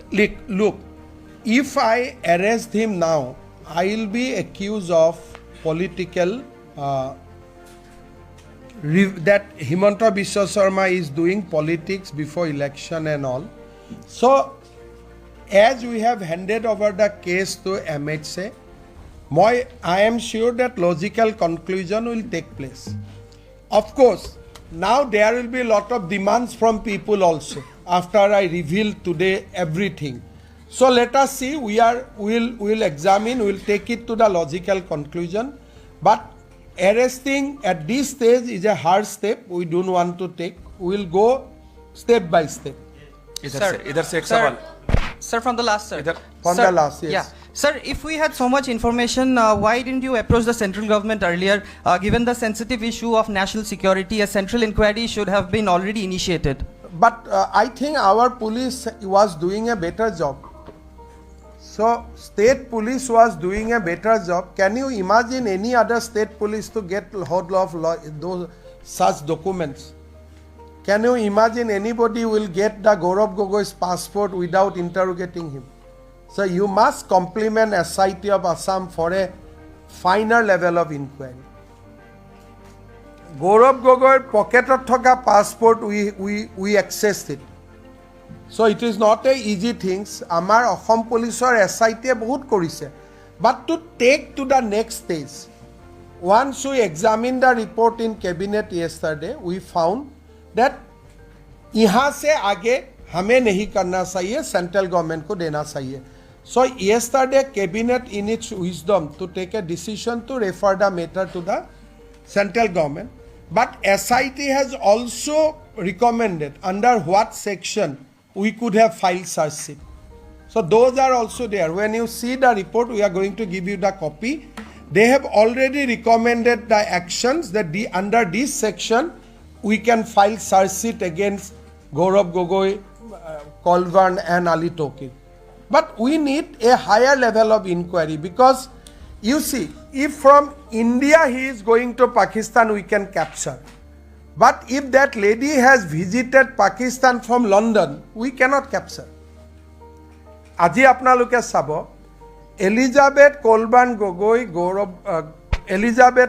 Gogoi visited Pakistan 9 times from India. But how many times she visited Pakistan from London, that our system do not support. That we have to take it from Interpol. Because our system, our computer, our system can only track if you are leaving from a station of India. Etia apuni jodi aji, say moi as a individual, moi jodi aji America golu, America pra jodi moi Pakistan golu, muk India cannot track me. Simply I have to say my passport is lost. The stamp will be erased. So, Interpol or other international agencies' help is required. That is why Cabinet in its wisdom has decided to refer the matter. But otherwise also we have material to search him. Sir, मैं नमस्कार, मैं NDTV say.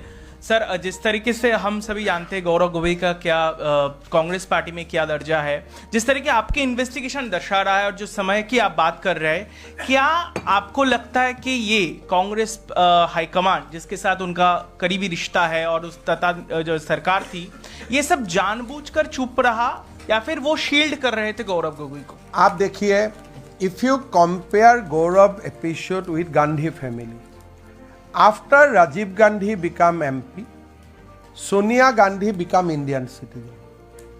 So I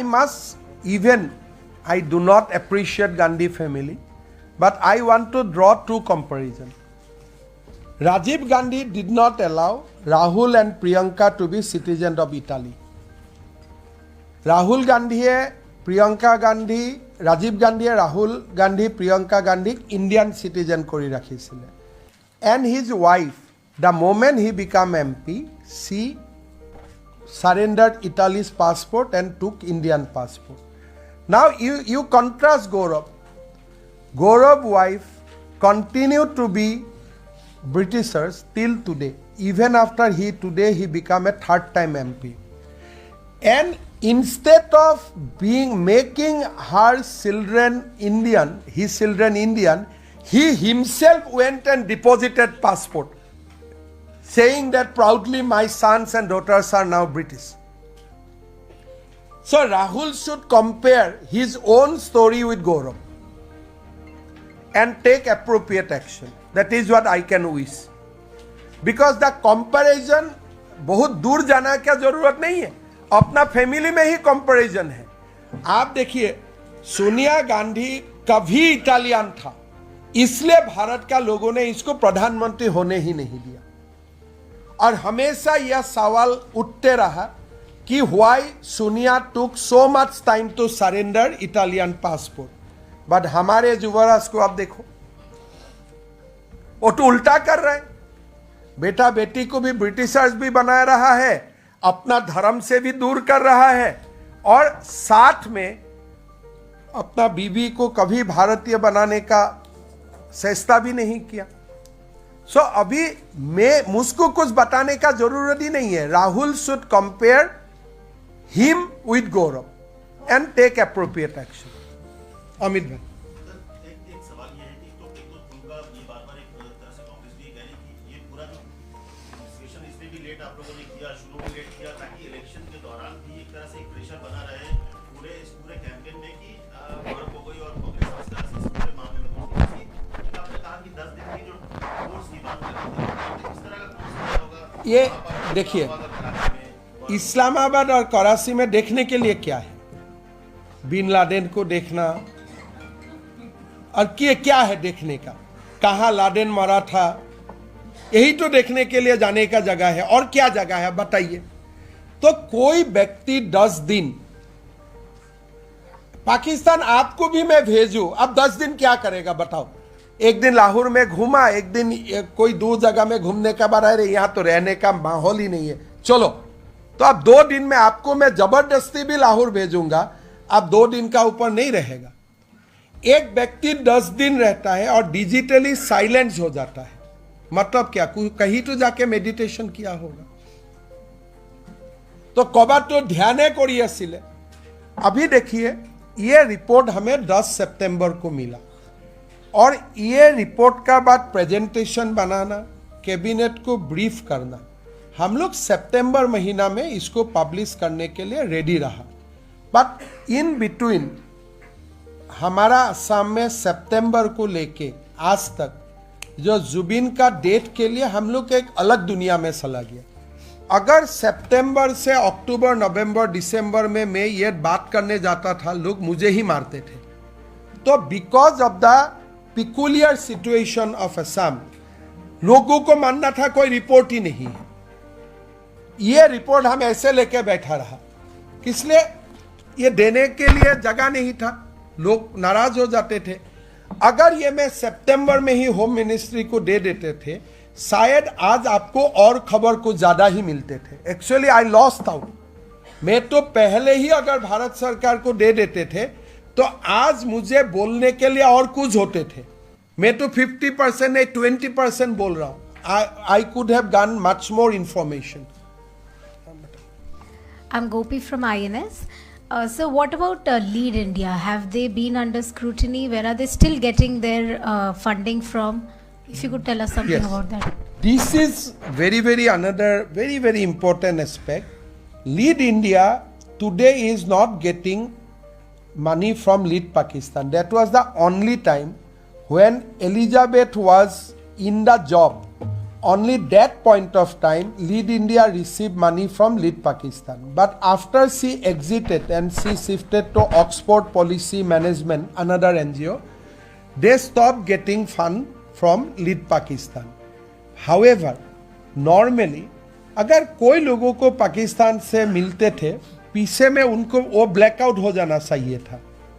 तो how that scrutiny is not happen in that case, this is also another aspect. Normally अगर एक बार किसी ने पाकिस्तान से पैसा लिया, भारत सरकार उनका FCRA कैंसिल करता है। How in this case they avoided it? Primarily 2013 तक हमारा पास कोई कंप्यूटर का सिस्टम नहीं था। 14 से ही ये एक सिस्टम में लाया गया। 13 तक मैनुअल था। प्रोबेबली हमारा रिपोर्ट जाने का बाद lead India will also come under scrutiny. Sir, I'm Piyush from India Today. Sir, you have shared that a lot of information was shared with Pakistan. I want to know that has the SIT been able to identify where this information was used? Was it used for carrying out any anti-India activities by Pakistan? We have found when we searched Lead India, we found that this 45-page report, we suspect that this is the report which was given in 2014. But there must be many other things, because if you see her profile in the agreement, she was asked to work with civil society and policymakers.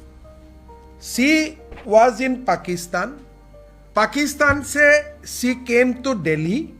Salary was coming from Pakistan, and she was asked to coordinate with whom? Policymakers and civil society. तो पूरा espionage जैसा बात हो जाता है कि हमें आपको भेजा हूं, आप ये काम करो. We should have get more, but हमारा एक असम पुलिस का जो लिमिटेशन है, उनके लिए we cannot break the internet. 14-15 का हम टेलीफोन को भी नहीं कर पाता हूँ. स्टेट गवर्नमेंट है jurisdiction only up to 2 years. अभी कितना बार इस्लामाबाद से बात हुए थे, तो अगर ये इन्वेस्टिगेशन 2016 में होते थे, we could have get lot of Pakistani contract from the mobiles, because phone होते थे, नंबर आ जाते थे. लेकिन स्टेट गवर्नमेंट को अभी खाली 2 साल का ही लीगेसी रिकॉर्ड लेने का अनुमति है. That is why I am sure एक बार 2011 से 16 तक टेलीफोन रिकॉर्ड्स और other electronics things government of India का पास आ जाते हैं, तो बहुत कुछ खुल जाएगा.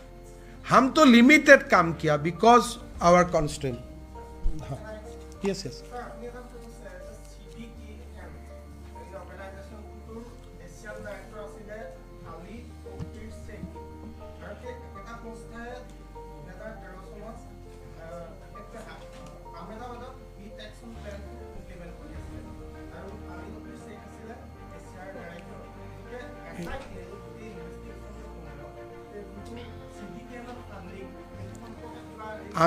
we are concerned with Lead Pakistan and Lead India.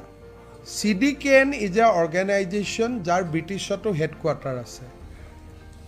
এতিয়া আজি যদি মই এই ঘটনাটো নাজানিলোহেঁতেন, যোৱাকালি যদি মোৰ ওচৰত এনেকুৱা প্ৰপ'জেল আহিলেহেঁতেন যে গুৱাহাটীৰ ৱেষ্টটো আমি ক্লিন কৰি দিম, মইতো তেওঁক লৈ ল'লোহেঁতেন.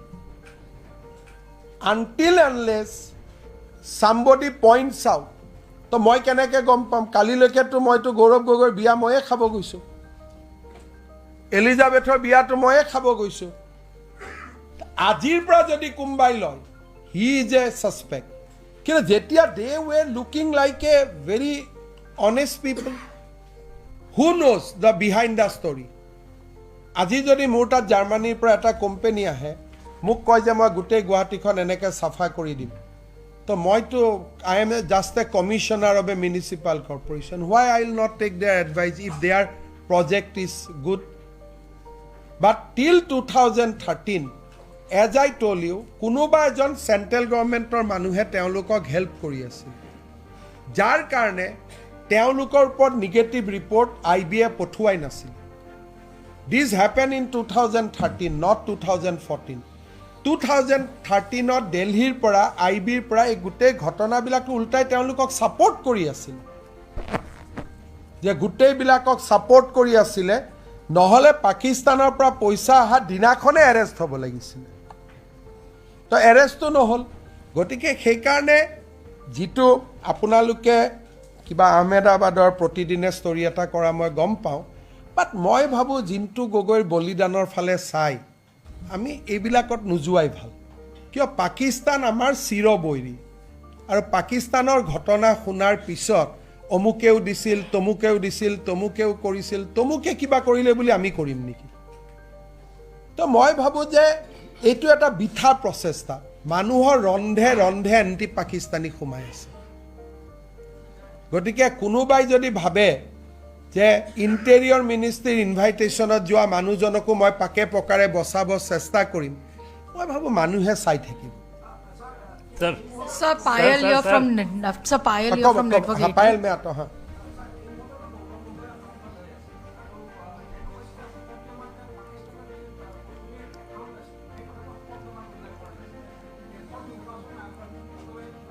এইটোতো আজিৰ এতিয়া মই এই 2 মিনিটৰহে কথা আপোনালোকক জনোৱাটো কালি কেবিনেটে চাইছেহে গতিকে ইয়াৰ ফলো আপ একশ্যনবিলাক এতিয়াৰ পৰা তপন গগৈয়ে মোৰ প্ৰেছ কনফাৰেন্স শুনি তপন গগৈয়ে কমপ্লেইন দিব লাগে ইলেকশ্যন কমিশ্যনত আজিহে আপোনালোকক এই ৰিপৰ্টটোতো কালিলৈকে কাৰো হাতত নাই তপন গগৈ কেনেকৈ জানিব যে তেওঁৰ পাকিস্তানী একাউণ্ট এটা আছিল বুলি এতিয়াহে জানিব গতিকে যি হ'ব আজিৰ পিছত হ'ব নহয় এতিয়ালৈকে ৰিপৰ্টটো মই কেবিনেটৰ কাকোকে দেখুওৱা নাছিলোঁ কালি ৰাতিহে আমি দেখুৱাইছোঁ গতিকে আপোনালোকে কৈছে যে অমুকক জনাইছিল নেকি কৰিছিল নেকি আজিৰ পৰা আমি কৰিমহে ৰিপৰ্টটো আপোনালোকক দিয়াৰ পিছত কাৰণ মই কমিট কৰি থৈছিলোঁ যে ৰিপৰ্টটো আপোনালোকক আগতে দিম মই Payel The fact that you're referring this case to the MHA, are you going to be asking for a time-bound inquiry? Because otherwise you will be accused of just using this as a poll gimmick. And how will you assure the people of Assam that you will take this case to its logical end? I have no audacity to dictate Amit Shah ji. Best I say. No, that is what. He is a more nationalist than me.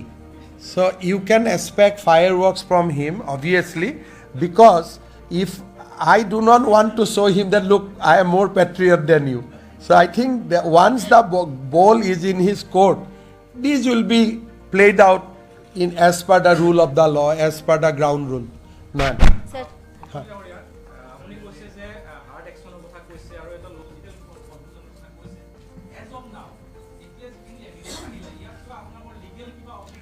ইয়াত আমি সেকশনবিলাক ৰিপৰ্টটো দেখিলে পাব যে কোনকেইটা সেকশনত আজিও আমি book কৰিব পাৰোঁ কিয় কৰা নাই কাৰণ আজি যদি কৰোঁ আধা হৈ থাকিব নহয় মইতো বাৰে বাৰে কৈছোঁ যে এই ইনভেষ্টিগেশ্যনটো অসম পুলিচে কৰা বস্তু নহয় আমিতো ধন্যবাদ দিব লাগিব যে অসম পুলিচে ইমানটো কৰিলে যেনেকৈ আপোনালোকে যিকোনো ইনভেষ্টিগেশ্যন এটা CBIক দিব দাবী নকৰে জানো যে অসম পুলিচে এটা অলপ দিন কৰাৰ পিছত আপোনালোকে কি দাবী কৰে যে CBIক দিব লাগে সো আজি মই CBIক দিছোঁ বা NIক দিছোঁ এটোতো আদৰণীহে জনাব লাগে because they will give a proper charge sheet তেওঁলোকৰ লগত মই মেইন আমাৰ অসুবিধাটো কি মই আকৌ এবাৰ কৈছোঁ ৰাজ্য চৰকাৰে 2 বছৰলৈকেহে টেলিফোনৰ ডেটা ল'ব পাৰে কিন্তু গৌৰৱ গগৈ লাহোৰত যোৱাৰ আগতে টেলিফোনত কাৰ লগত কথা হৈছিল এলিজাবেথে কাৰ লগত কথা পাতিছিলে সেইকিদিন তেওঁ দিল্লীত কাৰ লগত কথা পাতি আছিলে ৰাজ্য পুলিচে ইয়াক উলিয়াব নোৱাৰে কাৰণ আমাক কোৱা হৈছে যে 2 বছৰতকৈ অধিক লিগেসি ডাটা ষ্টেটে ল'ব নোৱাৰে সো সেন্ট্ৰেল গভৰ্ণমেণ্টে হি এইটো লিগেসি ডাটা ল'ব পাৰে সেইকাৰণে আজি যদি মই চাৰ্জ চিট দিওঁ ইট উইল বি 25% ভাৰত চৰকাৰে চাৰ্জ চিট দিলে it will B 100%. Sir, Shalini from ANI. Sir, I'll come in. Shalini, I'm coming just. Vikas Chandra news nation से मेरा सवाल है कि जो असम पुलिस की फाइंडिंग है उसमें आया है कि वो पाकिस्तान गए आपने कहा कि हम रिट्रेशन करने तो गए नहीं होंगे आए वो सांसद बन गए उसके बाद उन्होंने कई सारे सवाल पूछे बहुत ही संवेदनशील थे सेना से जुड़े हुए थे न्यूक्लियर प्लांट से जुड़े हुए थे तो क्या वहां से आने के बाद वो पाकिस्तानी एजेंट की तरह से काम कर रहे हैं मेरा लगता है अनलेस गौरव गोगोई डिनाई इसमें 2 बातें होते हैं अगर काल गौरव गोगोई बता देते हैं कि मैं पहला दिन कराची फोर्ट गया था सेकेंड डे में जिन्ना का ये देखने गया थर्ड डे में वो फलाना मंदिर को देखने गया ऐसे अगर वो विथ फोटोग्राफ बता देते हैं उनका 10 दिन का जर्नी तब तो मैं ये सब नहीं बोलूँगा कि वो पाकिस्तान का जासूस है वगैरह है लेकिन वो कुछ नहीं बताएगा तब तो आंसर क्या होगा तो 10 दिन जरूर आप कुछ ट्रेनिंग किया होगा नहीं तो ये सारे क्वेश्चन आपका दिमाग में कैसे आया being the first time MP तो the ball is in Gaurav Gogoi court not in my court तो गौरव गोगोई को बताना है 10 दिन मिनिस्ट्री ऑफ इंटीरियर का आतिथ्य में आप कहां कहां गए थे बिकॉज मैं तो लेटर भी आपको दिखा दिया now it is Gaurav Who has to answer कि मैं 10 दिन कहाँ था ये मैं तो नहीं बताऊंगा लेकिन वो नहीं बताएगा तो मैं क्या बताऊंगा भाई तुम ट्रेनिंग करने गया था इसलिए तुम नहीं बता रहे सो ball is in his court अभी 3 बजे आप लोगों को बुला के बोलना चाहिए था कि 10 दिन में इधर गया था तो अब मैं उनको कोई आरोप नहीं लगाऊंगा लेकिन अभी उनका ऊपर ये पूरा responsibility goes to him to explain his visit. Interior ministry का लेटर में क्या था, कैसे लाहौर में आपको किसने मुलाकात किया था, किसने आपका वीसा चेंज करवाया, तो ये सारा बात कौन बताएगा? Being the respected deputy leader of the opposition party, वही तो बताना पड़ेगा ना। और जब तक वो नहीं बताएगा तब तक मैं कुछ नहीं बोलूंगा। अगर 10 दिन तक वो नहीं बताएगा तब तो मैं बोलूंगा जरूर आप ट्रेनिंग करने गए थे। Dada supplementary. Sir, as you mentioned about this report, as you alleges that this is a national threat for the nation, what I wanted to ask is September में ये report submit हुई थी and you were supposed to revert back. You mentioned about the Zubin also, which was related to the state people. But this is a national threat. इतना time sir क्यों लगा? क्या वजह? ये तो नहीं कि आप असम नहीं देखा था। अगर मैं ये करते थे ना मुझको मार देते थे। But sir, this is a matter of investigation, sir. ठीक है, आप असम नहीं देखा इसलिए आप ये क्वेश्चन किया। 10 लाख लोग थे रास्ता में, तो it was such A national loss. तो जुबिन का देहांत हमारे लिए इतना पेनफुल था, ये सब देखने के लिए भी वो समय माहौल नहीं था। तो if I have to prioritise दोनों का बीच में, आई प्रायोरिटाइज जुबिन। अगर उसमें मेरा गलती है तो मैं नहीं जानता हूं। जब दोनों का बीच में कभी कभी एक चीफ मिनिस्टर इसको प्रायोरिटी करना पड़ता है, वो समय अगर जुबिन का इश्यूज को मैं प्रायोरिटी नहीं करता था, चार्जशीट नहीं देते थे, लोगों को अरेस्ट नहीं करते थे और ये सब में जाते थे, हम लोग यहाँ अभी बेहतरीन नहीं रहते थे, अभी तक यहाँ अलग दुनिया में हो जाते थे। तो that is why Assami journalist knows what was the situation. মুখ্যমন্ত্রী মহোদয় একেবারে সৰু প্ৰশ্ন এটা আছে, একেবাৰে Honorable Chief Minister, referring to your referring to your answers, that during this period when Gaurav Gogoi was visited Pakistan December 13 to December 24, 2013, at that time Union Home Minister was Sushil Kumar Shinde, and Gaurav Gogoi was only in Delhi with the most of the time with the official residence of Chief Minister of Assam. So how do you think that during that time the Home Ministry, both the state government as well as center, they have been failed to track the movement of son of a Chief Minister? At that time he was not MP. Yes. Simple thing that these people could not get Pakistani donation without support of somebody in Delhi. अगर एक CM का बेटा पाकिस्तान जाते थे, ये you cannot say that it can go like that, because जब अटारी border में पास हुए थे, उनका पासपोर्ट का डॉक्यूमेंटेशन भी हुए थे। IB should have got the alert और उनको आने का बाद पूछना चाहिए था, लेकिन ये जे गुटे कामबिलाक নহল, that is why we feel that there is some other actor also who was protecting these people. নহলে পাকিস্তানৰ পৰা ইন্ডিয়াত যদি আজি আপোনালোকৰ একাউণ্টত 10 টকাও আহে পাকিস্তানৰ পৰা, you will be summoned next day by the police because it is immediately tracked. Definitely Indian side হ'ব লাগিব, because 9 বাৰ আলী টকিৰৰ দৰে মানুহ এজন 13 বাৰ ইণ্ডিয়াত আহিব, কোনে ভিসা দিব? আৰু যিদিনাখনে মোদী গভৰ্ণমেণ্ট আহিলে তেওঁ নাহা হৈ গ'ল। I show you the timeline. Ali টকিৰ ইণ্ডিয়াত কেতিয়ালৈকে আহিছে? 2013। যিদিনাখনে মোদী চৰকাৰ আহি গ'ল তেওঁৰ ভিসা নোহোৱা হৈ গ'ল। 13 বাৰ পাকিস্তানী মানুহ ইণ্ডিয়াত আহিব পাৰে নেকি? Except A member of cricket team নহ'লে কোনে আহিব পাৰিব কওকচোন? आप कुछ sir, just adding to one point, sir, just adding to one point, because we have seen now. आपने अभी जो जवाब दिया था, आपने कहा था कि अभी मैं इंतजार करूंगा कि गौरव गोगोई बताएं कि उन्होंने 10 दिन वहां पर क्या किया। अगर गौरव गोगोई सामने आकर के बताते हैं कि उनके साथ में कुछ हनी ट्रैप हुआ या उनको ब्लैकमेल करके सारा काम हुआ, तो क्या असम सरकार will you support, Assam government क्या सपोर्ट करेगी फिर गौरव गोगोई को?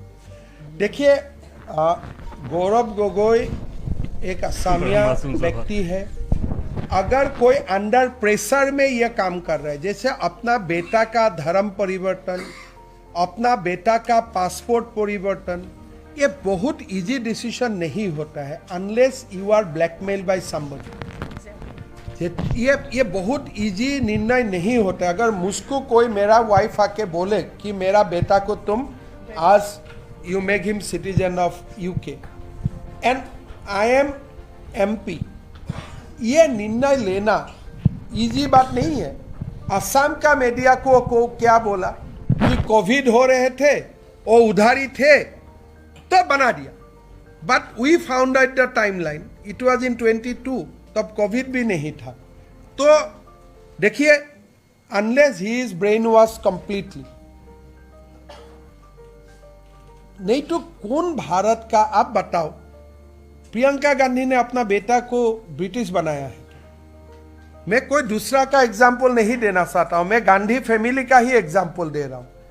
तो ये बात बहुत दुखजनक है, ये कोई मेरे लिए बहुत गर्व का बात नहीं है। इसलिए ये जो बातें मैं बोल रहा हूं, मेरा एक असामिया का ऊपर मैं बोल रहा हूं। सो उनको अगर मदद चाहिए तो मदद सब करेगा, लेकिन मेरा लगता है these are very very unusual.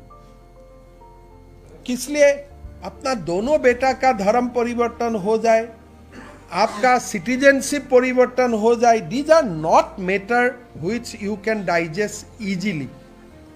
You spoke about digital silence of Mr. Gogoi. Has investigation agencies approached him, questioned him, and if not, did they get a special permission to question a sitting MP? We do not require any permission from anybody, but on our own, we have not interrogated Gaurav Gogoi. We have interrogated his wife in his own residence. She cooperated, but she refused to give answer in certain issues. But of course, we interrogated her, but we did not interrogate Gaurav Gogoi, and we want that things to be done by the central government agency. मुख्यमंत्री महोदय, एक सवाल है इसमें साथ। मैं आपका पास भी आता हूँ।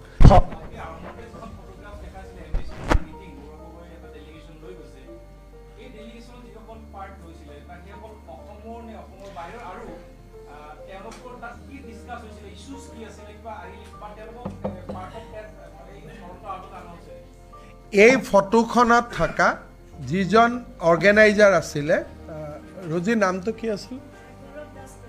তো Gaurav Dasgupta was another organizer. We interrogated him and he said that this was completely brainchild of Gaurav Gogoi. The co-organizer Gaurav Dasgupta, we interrogated him and we asked Gaurav Dasgupta names of the other children, but he said that मैं भूल गया.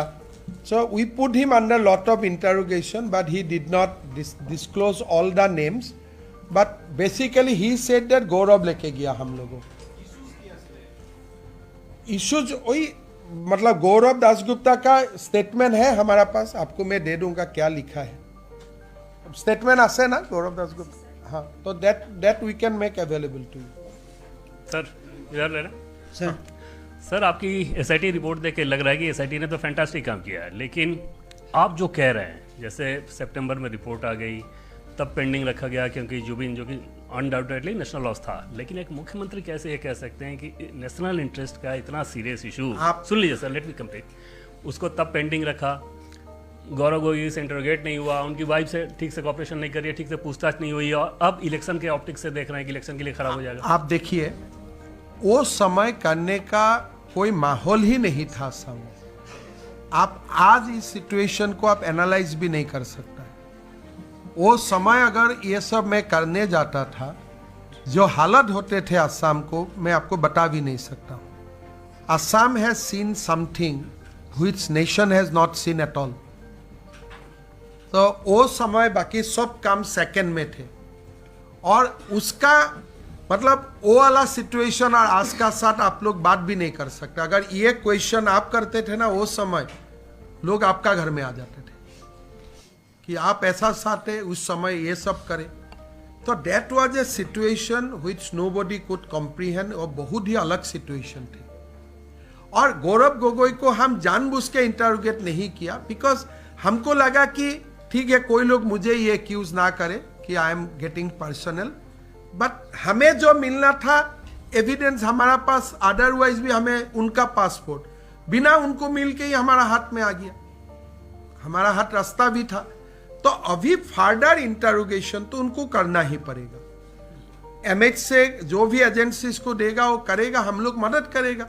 और अगर MHA बोले हमें कि आप भी कर लो, हम भी कर लूँगे, कोई इशू नहीं है करने. लेकिन वो मेरा पास रिपोर्ट 10th सितंबर को ही आ गया था और मैंने ट्वीट भी किया कि मेरा पास रिपोर्ट आ गया है, we are going to disclose next week. Next week में ही घटना घट गया.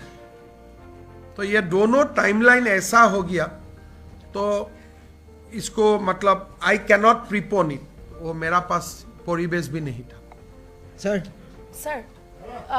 যেহেতু আপোনাৰ সংবাদমেল দি থকাৰ সময়তে গৌৰৱ গগৈ এটা টুইট কৰিছে, আপোনাৰ সংবাদমেলখন ফ্লপ বুলি কৈছে আৰু চি গ্ৰেডৰ চিনেমাতকৈও বেয়া বুলি কৈছে. চাওক, এই শব্দবিলাকে জিন্তু গগৈ তেজৰ মূল্য দিব পাৰিব জানো? এই সম্ভৱবিলাকে কাৰ্গিল যুদ্ধৰ শ্বহীদসকলৰ তেজৰ মূল্য দিব পাৰিব জানো?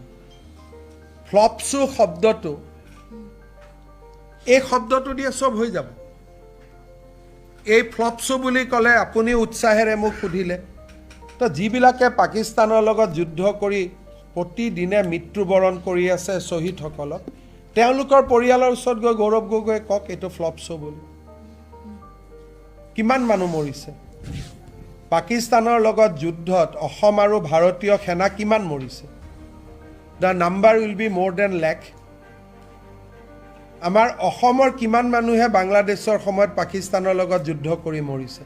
তেওঁলোকৰ পৰিয়ালৰ আগত গৈ কওক এখন ফ্লপ শ্ব' বুলি. ময়ো যাম কালি পাকিস্তান, আহি কম ফ্লপ শ্ব', আপুনিও যাওক. Is it A answer? এই আনচাৰটোৱে কি বুজাইছে?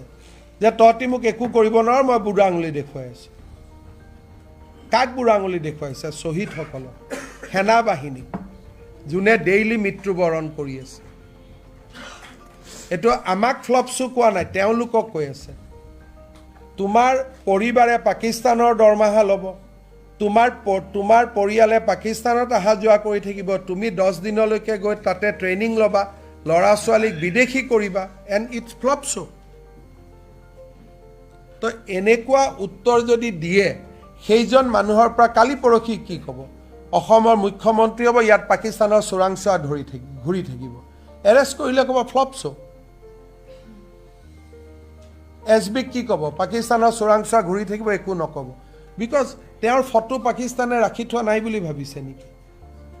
I am concerned with Assam. 10 दिन जेतिया गौरव गोगोई पाकिस्तान में घूमा, किसको मिला किसको नहीं मिला, पाकिस्तान वीडियो करके नहीं रखा है. आप मुझे बताइए, अगर कोई 10 दिन पाकिस्तान घुमा हुआ है, कौन सा पाकिस्तान आर्मी को मिला है, कौन को किसको मिला है, किसको नहीं मिला है? पाकिस्तान उनका डिजिटली रिकॉर्डिंग नहीं किया है उनका विजिट को. और वही जब दिखाएगा, Gaurav Gogoi will not be blackmail. वहां उसको किससे पाकिस्तान मिलवा दिया? मान लीजिए ये अभी जो हमारा बॉम्बिंग हुआ, एक IC इसमें क्या हुआ, इसका भाई जो मरा, उसका नाम क्या है, जो हमारा फ्लाइट को, मान लीजिए अजहर मसूद और गौरव गोगोई का मीटिंग हुआ, सेहरा थोड़ा अदल बदल करके, या इनका भाई से मीटिंग हुआ, पाकिस्तान फोटोग्राफ करके नहीं रखा है.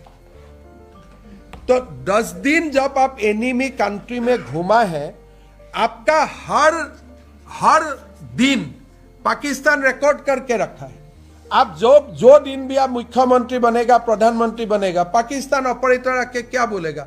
देखो ये हमारा पास तस्वीर है, हम जैसे बोल रहा हूं ऐसा काम करो. नहीं बोलेगा. आप लोग बताइए. He is a national threat now.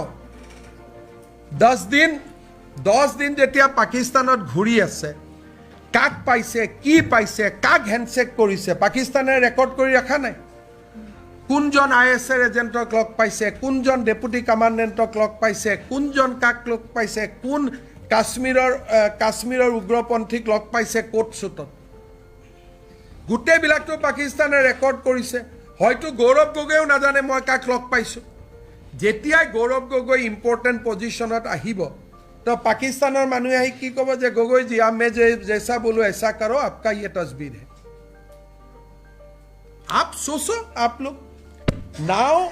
Now he is the most vulnerable politician in India. Sir, he is so vulnerable that he can be blackmailed for anything. এইটো দুখত কৈছো যে অসমৰ ৰাজনীতি কৰা মানুহ এজন এতিয়া পাকিস্তানৰ হাতপুতলি হৈ গ'ল কাৰণ 10 দিন ক'ত খাইছে ক'ত বহিছে কাক লগ পাইছে কাৰ লগত কথা পাতিছে পুৰা ৰেকৰ্ডিং আছে আজি মই যদি পাকিস্তানত 3 দিন যাওঁ ক'ত মই কি কৰিছো যে গলত মানুহ এজনক মোক লগ কৰাই দিব তো সেই ফটোটো মই ইয়াত পজিশন আহিলে মোক নেদেখুৱাব আজি গৌৰৱ গগৈ ভাৰতৰ প্ৰধানমন্ত্ৰী হ'ল পাকিস্তানে কি ক'ব যে গোটে आर्मी सीक्रेट मुख दे बोले नहीं दूं ठीक है चलो तुम्हारा ये फोटोग्राफ मैं रिलीज कर देता हूं now after today's press conference he is the most vulnerable politician in the country 10 दिनर मोर तो भय लगी আছে যে কাক কাক লগ পাইছিল আৰু ব্ল্যাকমেইল নহলে এইবিলাক প্ৰশ্ন খুধে নেকি পাৰ্লিয়ামেন্টত নিউক্লিয়াৰ এমুনেशन কোর্ट আছে अगर वो ब्लैकमेल नहीं होते थे ये सब क्वेश्चन करते कोई पार्लियामेंट में कि न्यूक्लियर वेपन कहाँ है न्यूक्लियर एनर्जी कहाँ है यूरेनियम कहाँ है कोई ये सब प्रश्न पार्लियामेंट में करते हैं देश का Mr. Sarma, Mr. Gogoi has responded to your press conference and he said that I pity the journalist from Delhi and Assam who has come here and suffered the most flop press conference and most mindless bogus. तो आप लोगों के लिए दुख कर रहे हैं and to you for you also saying that this is तो क्या but he's not आप responding देखो to the allegation that you have leveled. आप देखो इस व्यक्ति का देखो क्या बोल रहे हैं आप जर्नलिस्ट के लिए दुख कर रहे हैं तो क्या बात है जर्नलिस्ट पार्लियामेंट में बाइट लेने के लिए 8-8 घंटा बाहर खड़ा रहते ये आपका जॉब होते हैं तो अभी क्या आंसर दे रहे हैं आप लोगों के लिए वो दुख कर रहे हैं तो आप ही डिसाइड करो आप लोग दुख का पात्र है कि but नहीं definitely dodging all your questions not responding to he your cannot because I have documents how can he deny that he has not gone to Pakistan for 10 days how can he deny that his visa condition was changed when he was in Pakistan at the behest of Interior Ministry you must ask this question to Rahul Gandhi tomorrow दादा गौरव गोगोई ने यह भी कहा है कि जो यात्रा की निकाल रही है कांग्रेस जिसमें कि 12,000 बीघा से ज्यादा की जमीन जो आपके परिवार आप ने ले लो ना मैं गौरव गोगोई को डोनेट कर दिया ना इसलिए बात बोलते हैं देश का सामने आप बोलिए मैं आपको बताता हूं मुख्यमंत्री महोदय और आपको मैं बताता हूं मेरा 12,000 हो या 26,000 हो तो वो तो भारत का कानून का अंदर ही होगा ना तो अगर मेरा कोई गलत गया हो आप जाके पीआईएल डालो ना मैं तो आज 3 महीना से लड़का रहा हूं कि भाई मेरा एक भी प्रॉपर्टी इलीगल है आप कोर्ट में जाके डालो मेरा अगेंस्ट पिटीशन काल मैं डालना जा रहा हूं उनका खिलाफ तो क्या उनका हिम्मत होगा तो ये काल ओलू कहां गया एक ओल्ड एज होम में चला गया इलीगल है कोई पागल है ओल्ड एज होम इलीगल होता है तो ये लोग तो मैं वो सब में नहीं जाता हूं यार मैं खराब हूं चलो मुझे गोली मार दो फिर भी आप पाकिस्तानी एजेंट बनेगा क्या तो चलो मेरा पास पैसा है मुझे हरवा दो सुना में मार दो मुझे आई एम रेडी बट उसको आप पाकिस्तान का जस्टिफाई मत करो एप्पल एंड ऑरेंज का कंपैरिजन नहीं होते ठीक है देश में तो मेरा भी क्वेश्चन है तो मैं भी नेशनल हेरल्ड का बारे में पूछूंगा तो there are lot of things are there तो वो डिबेट हम लोग करेगा लेकिन उस डिबेट में पाकिस्तान वाला इश्यू को तो आप उससे जस्टिफाई नहीं कर सकते ना कितना लोगों ने शहीद हुआ बताओ आप इस काल अगर कांग्रेस का गवर्नमेंट 2014 ये जो 2024 का चुनाव हुआ गलती से अगर कांग्रेस का गवर्नमेंट आते थे तो Gaurav Gogoi would have been in the top 6 ministry Pakistan उनको ब्लैकमेल नहीं करते थे 10 दिन भाई पाकिस्तान में रुका कितना लोगों से उनको हैंडशेक करवाया ऐसा इजी डेज है पाकिस्तान कितना लोगों को हैंडशेक करवाया उन लोगों ने खाली एक दिन कुर्सी में बैठने दो आके दिखाएगा देखो भैया अकबर चला जाएगा बताओ ये करो now he cannot do anything accept serving Pakistan interest because 10 दिन बहुत लंबा दिन होते हैं और पता नहीं he must come under influence of his wife otherwise कोई दिमाग वाला व्यक्ति ऐसा करते हैं क्या नहीं मेरा देखो जब भी कोई मेरा ऊपर कुछ डालते हैं मैं तुरंत कोर्ट चला जाता हूं इसलिए कोर्ट में फैसला हो जाता है अगर मेरा ऊपर आज आप बोल सकते हैं मेरा वो है भाई मेरा है ताजमहल भी मेरा है लेकिन कुछ तो जाके प्रूफ करो कोर्ट में आज मैंने राहुल गांधी को 2014 से लड़का रहा हूं तो मेरा खिलाफ कोई थाना में भी एक केस क्यों प्रूफ नहीं कर पाया तो आज ही एबिलाक नतुन कथा नेকি तो मोर ऊपर तो कोई থাকে बात वो तो ठीक है मैं वो सब में नहीं जाता हूं लेकिन आज दुख की बात है कोई गर्व का बात नहीं है जो बात मैं बोल रहा हूं ये देश के लिए दुख की प्रेस कॉन्फ्रेंस कर रहा हूं I am aliasing against the member of parliament sir from the back sir तीन क्वेश्चन ले लीजिए नहीं तो बोलेगा आप लोगों को मैं ही बोल कर रहा हूं মুখ্যমন্ত্ৰী মহোদয় প্ৰথমতে মই অসম আৰক্ষীক ধন্যবাদ জ্ঞাপন কৰিছোঁ অসম আৰক্ষীয়ে এটি সুন্দৰ কাম কৰিছে আৰু আপোনালোকে দেখুৱা প্ৰেজেন্টেশ্যনখনত গোটেই ভিতৰৰ পৰা গোটেই বস্তুখিনি লোৱাৰ কাৰণে তেওঁলোকক এটা ধন্যবাদ মই দিছোঁ কিন্তু মোৰ প্ৰশ্নটো হ'ল যেহেতুকে ভাৰতৰ নিৰাপত্তা এটা সংস্থাক আপোনালোকে প্ৰদান কৰিব এই ৰিপৰ্টটো মোৰ পঢ়া হোৱা নাই বাৰু গোটেইখিনি কিমান শতাংশ সহায় কৰিব পাৰে বুলি ভাবে আৰু ইতিমধ্যে বিৰোধীও এটা কথা কৈছে যে এই সমগ্ৰ বিষয়টো সৰকাৰ পক্ষৰ ফালৰ পৰা ৰাজনীতি কৰিব গৈ আছে ভাৰতবৰ্ষৰ নিৰাপত্তা সংস্থাটো ইমান দুৰ্বল হ'ল নেকি যেটো পূৰ্বৰ পৰাই কৈ আছে যে অমিত শাহ ডাঙৰীয়াৰ দৰে ব্যক্তি থকাৰ পিছতো কিয় সুসুৰাই নিব পৰা নাই গৌৰৱ গগৈ সক দুই এই গোটেই ঘটনা হৈছিল ইউপিএ ৰিজিমৰ সময়ত আৰু যেতিয়া কংগ্ৰেছ দেশত শাসন চলাইছিল 2016 লৈকে চলি থাকিলে अमित शाह डांगरिया ऑलरेडी पार्लियामेंट मेंशन करिছে जे गौरव तुम पाकिस्तान में क्या किया था बोलो तो this matter is already under the cognizance ये नहीं है कि ये मैटर तो भारत सरकारे ना जाने सेप्टेम्बरते जदि आमी कागजটো পঠাব পাৰিলেতেন আৰু অলপ কাম হলতেন কিন্তু আপোনালোক সিওর থাকক যে भारत सरकारे ए इन्वेस्टिगेशन तो लॉजिकल कंक्लूजन लेके লৈ যাব Sir, regarding the 10 days, the Congress sources have responded saying that visa modification is very routine. No, on that side, I want a response. देखिए visa अपना लोग बाहिरत গৈছে have you visa has been ever modified কেনেকে routine হ'ব পাৰে does and Ministry of Interior letter is routine So, যদি আপোনালোকক পূৰ্বক বনাই মই ক'ব নোৱাৰো কিন্তু anybody who has travel outside Assam আজি আমেৰিকাত গলে ভিসাটো বদলিব নেকি visa change one day at the request at the behest of interior ministry in a enemy country তাৰমানে এনিমি কাণ্ট্ৰিত তেওঁৰ কণ্টেক্ট আছে না ভিসা চেঞ্জ কৰিবৰ কাৰণে I want the name of that contract अगर तेओ मेल दी चेंज करिছিল give us the copy of the mail there is two way जे মই লাহোৰত গলো মই অসমতে এখন মেইল দি থৈ গৈছিলো লাহোৰত মোক নিজে নিজে চেঞ্জ হৈ গল fine give the copy of this mail নহলে লাহোৰত মোৰ কোনবা চিনা জানা মানুহ থাকিব জুনে মোক সহায় কৰি দিলে হে চিনা জানা মানুহজনৰ কথাইটো খুদি আছে এটো ৰুটিন নহয় এনি আপোনালোকে সবে সাত জিপিটি কৰক গ্ৰোপ কৰক you see the visa regime between India and Pakistan most restricted visa regime in the world Sir, Gaurav Gogoi Twitter sir, can we say that during 2012 and 13 it was center and state both was ruled by Congress, so Gaurav Gogoi got the most benefits? I mean, I don't want to drag the Chief Minister of Assam in this conversation. Today he would have been the most saddest person. Jetia teo gom paleheten je mur natir dharmo gol dekhu gol. I think he would have been the most saddest person.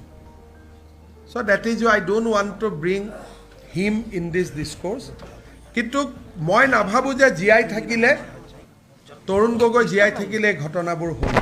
At least নাতিয়েকৰ দেশ আৰু ধৰ্ম পৰিৱৰ্তন হলতেন বুলি মই না ভাবো sir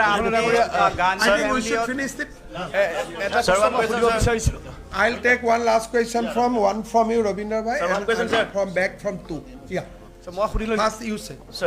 sir इस समय आपका प्रेस मीट चल रहा है, गौरव गोगोई का ऊपर इतना बड़ा एलिगेशन आया कि पाकिस्तान में 10 दिन क्या क्या उन्होंने ये डिस्क्लोज करने के सिवाय वो कुछ और ही ट्वीट कर रहे हैं। क्यों वो ट्वीट नहीं कर रहे कि पाकिस्तान में उन्होंने वो 10 दिन क्या किया?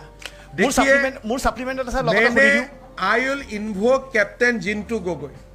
মই গৌৰৱ গগৈ ডাঙৰীয়াক অনুৰোধ কৰিম যে কেপ্টেইন জিন্তু গগৈৰ আত্মবলিদানৰ প্ৰতি সন্মান জনাই আপুনি 10 দিন পাকিস্তানত কি কৰিছিল কওক, মোক গালিগালাজ কৰিব, পিছতো সময় পাব।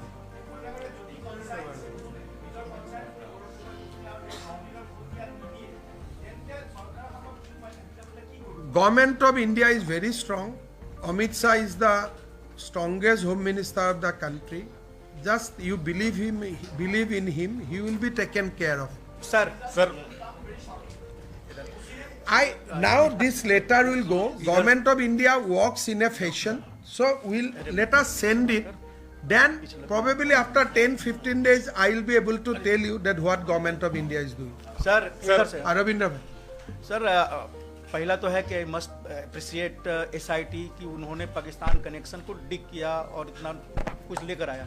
आपने बहुत कुछ का जवाब दे दिया। केवल एक सवाल का जानना चाहते हैं कि एक सिटीजन के तौर पर, CM के तौर पर, BJP लीडर के तौर पर, क्या इस पूरे एपिसोड में आप मानते हैं कि ये BNS के 152 जो देशद्रोह ट्रेटर की धारा होती है उसमें पूरी तरह से फिट बैठते हैं गौरव गोगोई एंड उनके फैमिली? क्योंकि संसद में भी ट्रेटर बहुत चल रहा है। अभी जो हमारे रिपोर्ट है उसमें हम लोग ने क्या क्या सेक्शंस इमीडिएटली अट्रैक्ट करता है उसका बारे में हम लोग रिपोर्ट में ही दिया है। लेकिन अगर गौरव गोगोई, हमने गौरव गोगोई को क्वेश्चन नहीं किया। If Gaurav Gogoi cannot come out clean on his 10 days visit, I am sure that search for जो राष्ट्रद्रोह का जो अभियोग है वो तो अपने आप ही आ जाएगा। But I do not want to give a comment because मेरा ये मानना है कि 3 बजे गौरव गोगोई आप लोगों को बुलाएगा और जरूर वो पूरा बताएगा 10 दिन क्या हुआ है। तो मैं I want to give a benefit of doubt to Gaurav Gogoi for next 10 days to come clean, नहीं तो मुझे भी बोलना पड़ेगा कि ये देशद्रोही का मामला बनता है। सर मैं नवनीत मिश्रा हूँ राजस्थान पत्रिका से। एलिजाबेथ ने शादी के इतने वर्षों के बाद भी भारतीय नागरिकता नहीं ली, तो वो किस तरह के वीजा पे भारत आती हैं या रहती हैं? और इतने सेंसिटिव चूंकि उनके खिलाफ बहुत सारी चीज़ें हैं, अब SIT ने भी खुलासे किए हैं, तो उनका रिन्यूअल कैसे हो जाता है? देखिए वो भारत में एक जो भारतीय हस्बैंड होने से उनका वाइफ को एक OCI मिलते हैं, तो उसका दर्जा में वो आ रहा है। तो असम गवर्नमेंट का one of the request will be to the central government, कल कैबिनेट में भी ये पारित हुआ है कि her OCI should be cancel because her presence in India is a detrimental to the national interest of India. तो वो भी रिक्वेस्ट हम करने जा रहा हूँ कि एलिजाबेथ कोलबर्न गोगोई का वीसा कैंसिल होना चाहिए, तो ये भी हम लोग रिक्वेस्ट करूंगा।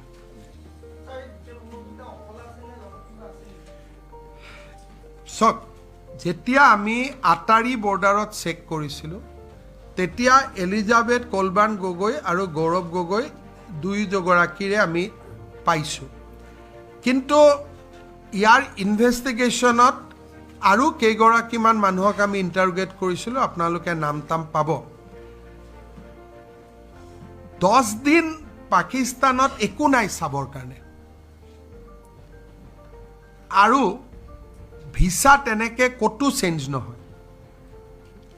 মই সন্দেহ কৰোঁ যে there will be another person in Delhi who was helping them completely, নহ'লে পাকিস্তানৰ এটৰ্নি জেনেৰেল আলী তৌকিৰ শ্বেখ 13 বাৰ ইণ্ডিয়াত অহা, গৌৰৱ গগৈৰ ঘৈণীয়েক 9 বাৰ পাকিস্তানত যোৱা, কোনেও কুৱেশ্যন কৰা নাই আজি ইমান দিনে। So' there must be somebody in Delhi who is supporting them. So এই গুটেইটো এটা সময়তে আমি পাম যদি 2011 পৰা 16 লৈকে we can get electronic evidence. এটা মইতো এইটো ইনকুৱাৰী নিজেও চেছ কৰিব পাৰিলেহেঁতেন যদি ইলেক্ট্ৰনিক এভিডেন্স আমি পালোহেঁতেন, কিন্তু ষ্টেটে অকল 2 বছৰৰ পায়। ছাৰ এই 10 দিনৰ কথাখিনিত আপোনাৰ SIT ইণ্টাৰগেশ্যন কৰিছিল নেকি গৌৰৱ গগৈ বা আসলে কিয় মই কৰা নাছিল? বাৰে বাৰে কৈছোঁ আমি এলিজাবেথ কলবাৰ্ণ গগৈক ইনকুৱাৰী কৰিছিলোঁ, তেওঁক সুধিছিলোঁ যে গৌৰৱ গগৈয়ে কাক কাক লগ পালে, আলী তৌকিৰ শ্বেখক লগ পাইছিল নেকি, আৰু কাক কাক লগ পাইছিল। তেতিয়া এলিজাবেথ কলবাৰ্ণ গগৈ আমাক ক'লে যে মই ৰিপ্লাই নিদিওঁ। মানে গৌৰৱ গগৈৰ কথাটো ছাৰ, গৌৰৱ গগৈক আমি সোধা পোছা কৰা নাই, তেওঁৰ পত্নীক কৰিছিলোঁ। যিহেতু পত্নী লগত আছিল, পত্নীয়ে ক'লে যে মই এই বিষয়ে আপোনালোকক নকওঁ। Honorable Chief Minister, when the national media is here, I just want to say that we have seen July 2024, there's a turmoil in Bangladesh. And since Pakistan is far away from Assam, that in Bangladesh we have seen interference of Pakistan, and they are taking all anti-India stand. Now Pakistani ISI is very active in Bangladesh. Yes. Earlier Pakistan was at a distance from in Assam. Today Pakistan is already at our border. After many years, flight between Bangladesh and Pakistan has opened up. So, even sitting in Assam, we cannot think that one of our member parliament will be subject to blackmail by the Pakistani authority. So, I am praying, আৰু মই প্ৰাৰ্থনা কৰিছোঁ গৌৰৱ গগৈ যে আপুনি 10 দিন ক'ত আছিল, কাক লগ পাইছিল, কাৰ লগত ফটো উঠিছিল, আপুনি প্ৰকাশ কৰক। কাৰণ আপোনাকতো মই সংসদো হৰুৱাব নোৱাৰোঁ নগাঁৱত উঠিলে, বেলেগ জেগাত উঠিলেতো হৰুৱাব পাৰিম, নগাঁৱতো হৰুৱাব নোৱাৰোঁ। গতিকে আপুনি MPও হৈ থাকিব আৰু দেশৰ প্ৰতি এটা ডাঙৰ বোজ হৈ থাকিব। আৰু এই ফ্লপছো টপছো এইবিলাক কথা কৈ লাভ নাই। যেতিয়া শ্বহীদৰ কেঁচা তেজ দেশলৈকে উভতি আহে, গাঁৱলৈকে উভতি আহে, তেতিয়া সেইদিনা মানুহে এইবিলাক ফ্লপছো বুলি নকয়। গতিকে মই আশা কৰিম যে তেওঁ ক্লিন হ'ব। বহুত বহুত ধন্যবাদ।